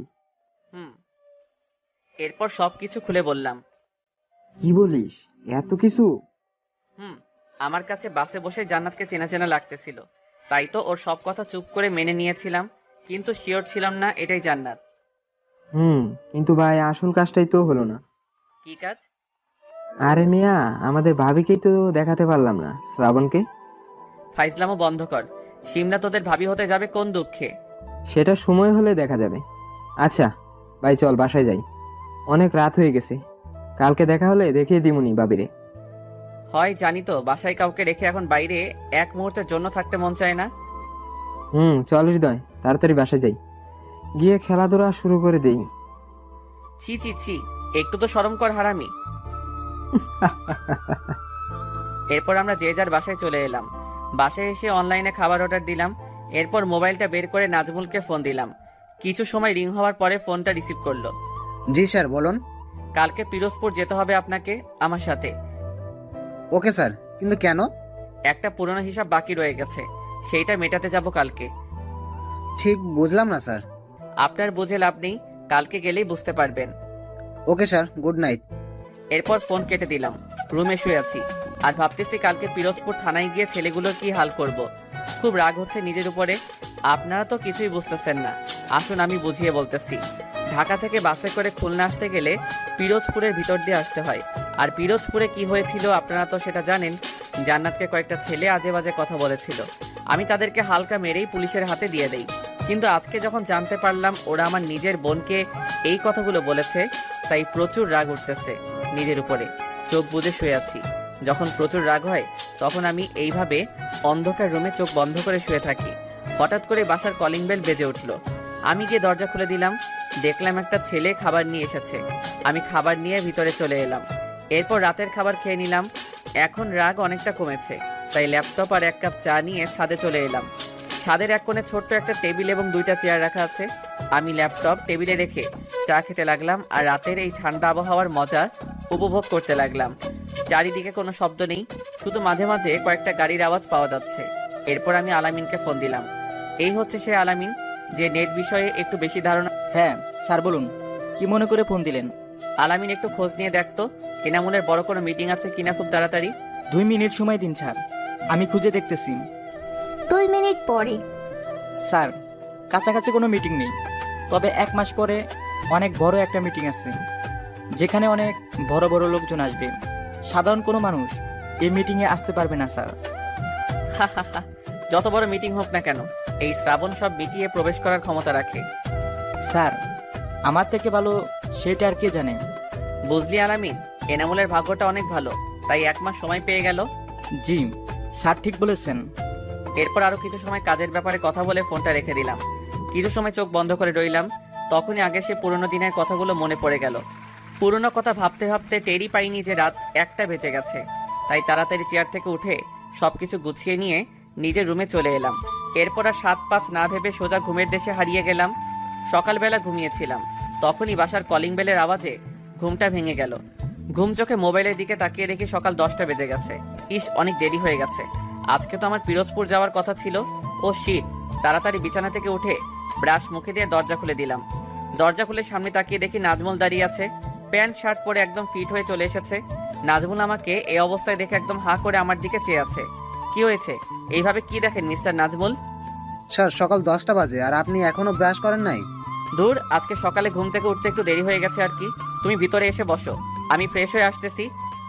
ও আচ্ছা স্যার। এরপর আমি ফ্রেশ হতে চলে গেলাম, আর নাজমুল আমার বাসাটা চারদিকে ঘুরে দেখতে লাগলো। নাজমুল, চলো, অনেক দেরি হয়ে গেছে এমনিতেই। স্যার, সকালে নাস্তা করবেন না? এখন সময় নেই, রাস্তায় করে নিব নে। Okay sir. এরপর বাসা থেকে বের হলাম। বাইরে বের হয়ে দেখি নাজমুল বাইক নিয়ে এসেছে। এরপর নাজমুলের বাইক স্টার্ট দিল, আমি ওর পিছে বসে যেতে লাগলাম। কিছু দূর যাওয়ার পরে আমার মেজাজটা একটু খারাপ হলো, কারণ নাজমুল এটা বাইক চালাচ্ছে নাকি সাইকেল চালাচ্ছে কিছুই বুঝতেছি না। আমাদের বাইককে টক্কর মেরে রিক্সাও এমনকি আগে চলে যাচ্ছে। তাই আমি বিরক্ত হয়ে নাজমুলকে বললাম, নাজমুল, তুমি এটা কি চালাচ্ছ? তুমি তো মিয়া বাইকের মান সম্মান খেয়ে দিচ্ছ। স্যার, বেশি জোরে চালাতে পারবো না, আগেও একবার মরতে মরতে বেঁচেছি, আর কোনো রিস্ক নিতে চাই না। এই, তুমি বাইক থামাও। কেন স্যার? থামাতে বলছি, থামাও। এরপর নাজমুলকে বাইক থেকে নিচে নামিয়ে আমি ড্রাইভ করার সিটে বসলাম। নাও, এইবার আমার পিছে বসো। এ কি স্যার, আপনি বাইক চালাতে পারেন? আজব, বাইক চালাতে পারবো না কেন? না মানে স্যার, এর আগে তো কোনোদিন দেখি নাই, তাই আর কি। এরপর আমি বাইক স্টার্ট দিয়ে খুব জোরে জোরে চালাতে লাগলাম। বাইকের লুকিং গ্লাসে তাকিয়ে দেখি নাজমুল খুব অবাক হয়ে আমার দিকে তাকিয়ে আছে। হয়তো ভাবছিল আমি ভালো চালাতে পারি না, কিন্তু সে তো জানে না আমি বাইক নিয়ে পিএইচডি করেছি। প্রায় 10 মিনিট পরে সামনে খেয়াল করি কিছু দূর সামনে সেই পুলিশ ম্যাডাম গাড়ি চেক করতেছে। আমি এটা দেখে নাজমুলকে জিজ্ঞেস করলাম, গাড়ির কাগজপত্র সাথে আছে নাকি? স্যার, বাসায় রেখেছি বলে। সমস্যা নেই, আমাদের আবার কে কি বলবে। মনে মনে 2টা গালি দিলাম। এরপর বাইকের স্পিড বাড়িয়ে পুলিশ ম্যাডামের সামনে দিয়ে চলে গেলাম। পিছে তাকিয়ে দেখি পুলিশ ম্যাম গাড়ি থামানোর জন্য ইশারা করতেছে, কিন্তু কে শোনে কার কথা? কারণ আমি জানি এখানে গাড়ি থামালে আরেক বিপদে পড়া লাগবে, তাই আর কোনো রিস্ক নিলাম না। প্রায় 2 ঘন্টা পরে পিরোজপুর থানায় পৌঁছে গেলাম। সেখানে গিয়ে প্রথমে আমি বড় অফিসারের কাছে গেলাম। কে আপনি, আর কি চাই? কোনো সমস্যা হয়েছে? আমি কিছু না বলে পকেট থেকে একটা কার্ড বের করে দিলাম। সাথে সাথেই পুলিশ অফিসারটি দাঁড়িয়ে গেল আর বলল, স্যার, আপনি এখানে? কোনো সমস্যা হয়েছে? সমস্যা একটা আছে। জি স্যার, বলুন। 2 দিন আগে আমি কয়েকটি ছেলেকে আপনাদের হাতে তুলে দিয়েছিলাম, তারা কোথায়? লকআপে আছে স্যার। সেই লকআপের চাবি আর একটা মোটা লাঠি নিয়ে আমার সাথে আসুন। যেই কথা সেই কাজ। লকআপের সামনে গিয়ে দেখি ছেলেপেলেগুলো বসে বসে তাস খেলতেছে। ব্যাস, মেজাজটা বিগড়ে গেল। লকআপের তালা খুলে ভিতরে গিয়ে কাউকে কিছু না বলে সবগুলোকে শরীরের সবটুকু বল দিয়ে মারতে লাগলাম। আর ছেলেগুলো ও মাগো বলে চিৎকার দিতে লাগলো। প্রায় 5 মিনিট হয়ে গেছে, এখনো সবগুলোকে পিটিয়ে যাচ্ছি। নাজমুল অবস্থা খারাপ বুঝে আমাকে লকআপের বাইরে নিয়ে আসে। আমাকে 1 বোতল পানি দেওয়া হলো। আমি পানি খেয়ে একটু শান্ত হলাম। স্যার, একটা মেয়ের জন্য আপনি এতগুলো ছেলেকে এইভাবে পিটালেন? স্যার, আপনার মতো সবাই হলে আমাদের দেশে আজকে এমন অবস্থা হতো না, কমে যেত ধর্ষণের কেস। মেয়েটি আর কেউ ছিল না, আমার ছোট বোন ছিল। ও সরি স্যার, আমি জানতাম না। এরপর আর কিছু সময় থানায় বসে থেকে পরে বাসার দিকে রওনা দিলাম। এর মাঝে নাজমুল কোনো কথা বলে নাই, ও শুধু চোখ বড় বড় করে তাকিয়ে আমার সব কর্মকাণ্ড দেখেছে। স্যার, আপনি হঠাৎ এদের পেলেন কোথায়? আর হঠাৎ এমন মারলেনই কেন? ওরা আমার বোনকে বাজে কথা বলছিল, মানে ইফটিজিং করছিল। ও, এই ব্যাপার। স্যার, আপনি একদম ঠিক করেছেন। এরপর একটা রেস্টুরেন্টে ঢুকে কিছু খেয়ে নিলাম। পিরোজপুর থেকে বাসায় আসতে প্রায় 3 ঘন্টা লেগে যায়। নাজমুল আমাকে বাসার সামনে নামিয়ে দিয়ে চলে যায়। আমি আর কোনো কিছু না ভেবে বাসায় ঢুকে যাই। তখন দুপুর 2টা বাজে। আমি শাওয়ার নিয়ে ফ্রেশ হয়ে দুপুরের জন্য কিছু একটা রান্না করে খেয়ে নিলাম। আজকে একটু পরিশ্রম করা হয়েছে, তাই চোখে ঘুম চলে এলো। আমি আর কিছু না ভেবে ঘুমিয়ে গেলাম। ঘুমের মধ্যে হঠাৎ টের পেলাম আমার গায়ে বৃষ্টি পড়তেছে। হাঁপ দিয়ে উঠে পড়লাম আর এখানে কি হচ্ছে বোঝার চেষ্টা করতেছি, কারণ আমার সম্পূর্ণ মনে আছে আমি যখন ঘুমাতে এসেছিলাম তখন বাসার মেইন দরজা লক করে এসেছিলাম। তাহলে পুলিশ ভিতরে এলো কেন, আর আমাকেই বা ঘুম থেকে তুললো কেন? এইরকম হাজারো প্রশ্ন নিজের মনে ঘুরপাক খাচ্ছিল। তখনই পুলিশ ম্যাম বল, ওই এইভাবে হা করে তাকিয়ে আছিস কেন? এইভাবে তাকিয়ে না থেকে আমাদের সাথে চল। মানে কি? আপনারা আমার বাসার ভিতরে ঢুকলেন কিভাবে? সেই সব আমরা তোকে বলতে পারবো না, তুই এখন আমার সাথে চল। এক্সকিউজ মি ম্যাম, ভদ্রভাবে কথা বলুন। আপনি আমাকে তুই করে বলতেছেন কেন? আমি অপরাধীদের সাথে সবসময় এইভাবেই কথা বলি, বেশি কথা না বলে চল। ওয়েট, অপরাধী? কে অপরাধী? আমি কি অপরাধ করেছি জানতে পারি? হাবিলদার, আপনি ওনাকে নিয়ে বাইরে আসুন, আমি গাড়ির কাছে যাচ্ছি। আমি অবাক হয়ে তার যাওয়া দেখতে লাগলাম। ভাইরে ভাই, এটা কি কোনো পুলিশ নাকি অন্য কিছু? আমার কি অপরাধ কিছুই বলতেছে না, আজব। এরপর 2জন পুলিশ আমাকে ধরে নিয়ে গাড়িতে বসিয়ে দিল। আমি পুলিশের গাড়িতে বসে আছি, মেজাজটা পুরো বিগড়ে আছে, কোনো কথা বলতেছি না। ইচ্ছে করতেছে এখানে সবগুলোকে মেরে পালিয়ে যাই, কিন্তু এটা সম্পূর্ণ অপরাধ, তাই চুপ করে বসে আছি। মাথা ঠান্ডা করে ম্যামকে জিজ্ঞেস করলাম, ম্যাম আমার অপরাধটা কি? কি করেছি আমি যার জন্য আমাকে এইভাবে আপনারা তুলে নিয়ে যাচ্ছেন? শিমলা কিছু না বলে আমার সামনে 3টা বন্দুক রাখলো, যার মধ্যে একটা পিস্তল আর বাকি 2টা অটো বন্দুক। আমি এগুলো দেখে অবাক না হয়ে পারলাম না, কারণ এগুলো তো আমি আমার রুমের ড্রয়ারে রেখেছিলাম। তাহলে এগুলো এখানে আসলো কিভাবে? কি মিস্টার রিমন, অবাক হচ্ছেন? এগুলো আমার কাছে কিভাবে এলো? আমি কিছু বলতেছি না, চুপ করে ম্যামের দিকে চেয়ে আছি। আমি জানি আপনি এখন কিছু বলবেন না। আচ্ছা শুনুন, আমিই বলি এগুলো আমি পেলাম কি করে। এরপর শিমলা বলতে শুরু করলো, আজকে সকালে আমি রাস্তায় গাড়ি চেক করতেছিলাম, কারণ আমার কাছে খবর ছিল যে এই রাস্তা দিয়ে ড্রাগের ট্রাক যাবে, তাই আমি ওখানে সব গাড়ি চেক করতেছিলাম। মনে পড়ে আজকে সকালে ওই রাস্তা দিয়ে আপনি খুব জোরে বাইক চালিয়ে গিয়েছিলেন। আমি আপনাকে থামতে বলেছিলাম, কিন্তু আপনি তো আমার কথা শুনলেনই না, চলে গেলেন। এটা নিশ্চয়ই জানেন যে পুলিশের কথা অমান্য করা একটা অপরাধ, তাই আমি একটু আগে আপনার বাসায় এসেছিলাম আপনাকে গ্রেফতার করতে, কিন্তু আপনার বাসায় এসে কলিং বেল বারবার বাজানোর পরও কেউ দরজা খোলে না, তাই আমি বাধ্য হয়ে দরজার লক ভেঙে ফেলি এবং আপনাকে খুঁজতে খুঁজতে আপনার রুমে চলে যাই। সেখানে গিয়ে দেখি আপনি ঘুমিয়ে আছেন। আমি একটু অবাক হলাম, কারণ এত ঘুম কোথা থেকে আসে আপনার। যাই হোক, আমি আপনার রুমটা একটু ভালো করে দেখতেছিলাম, তখনই আমার চোখ যায় এইগুলোর দিকে। ড্রয়ার খোলা ছিল। আপনি খুব বড় একটা ভুল করে ফেলেছেন এই শিমলার সাথে টক্কর নিয়ে। শিমলা এই কথাগুলো বলে জোরে একটা হাসি দিল। আমি তো পুরাই অবাক, কি কাজে এলাম আর কিসের মধ্যে ফেসে গেলাম। কাউকে না বলে তার বাসা তল্লাশি করা তো অপরাধ, সেটা আপনি জানেন না? এখন এসব না বলে বরং ভাবুন কিভাবে আমার হাত থেকে মুক্তি পাবেন। আমি কিছু না বলে পকেট থেকে একটা সিগারেট বের করে মুখে দিলাম। এরপর দেশলাই দিয়ে আগুন জ্বালিয়ে সিগারেটে একটা টান দিয়ে বললাম, লকআপ থেকে বের হতে আমার মাত্র 2 মিনিট লাগবে, শুধু 2 মিনিট। আমার এমন কাণ্ড আর কথা শুনে শিমলা তো পুরাই অবাক হয়ে গেল। শিমলা কেমন যেন একটা ঘোরের মধ্যে চলে যাচ্ছে, তার বুকে ধুকপুকানি যেন ক্রমশ বেড়েই চলেছে। কেন এরকম হচ্ছে সেটা সে জানে না। শিমলা কোনো মতেই যেন তার চোখের সামনে ছেলেটার চোখের দিকে তাকাতে পারছে না। ইচ্ছে করতেছে ছেলেটার মুখের সিগারেটটা ফেলে দিয়ে তাকে 2টা থাপ্পড় মারতে, যেই ভাবা সেই কাজ। ঠাস করে একটা বসিয়ে দিল আমার মুখে। এক থাপ্পড় খেয়ে আমার সব হিরোগিরি বেরিয়ে গেল। কি জোর মেয়েটার হাতে, তবে থাপ্পড়টায় কেমন যেন আলাদা একটা মজা আছে। কি কোমল মেয়েটার হাত, মেয়েদের হাত এত নরম হয় আমার আগে জানা ছিল না। আমি মুখে হাসি নিয়ে মেয়েটির দিকে তাকিয়ে আছি। শিমলা নিজেই বুঝতে পারতেছে না কেন সে বারবার এমন করতেছে। শিমলা নিজেই নিজেকে এই প্রশ্নগুলো করতেছে। আমি এক নজরে মেয়েটির চোখের দিকে তাকিয়ে আছি। মেয়েটি মানে শিমলার দিকে। অপরদিকে শিমলাও আমার চোখের পানে এক দৃষ্টিতে তাকিয়ে আছে।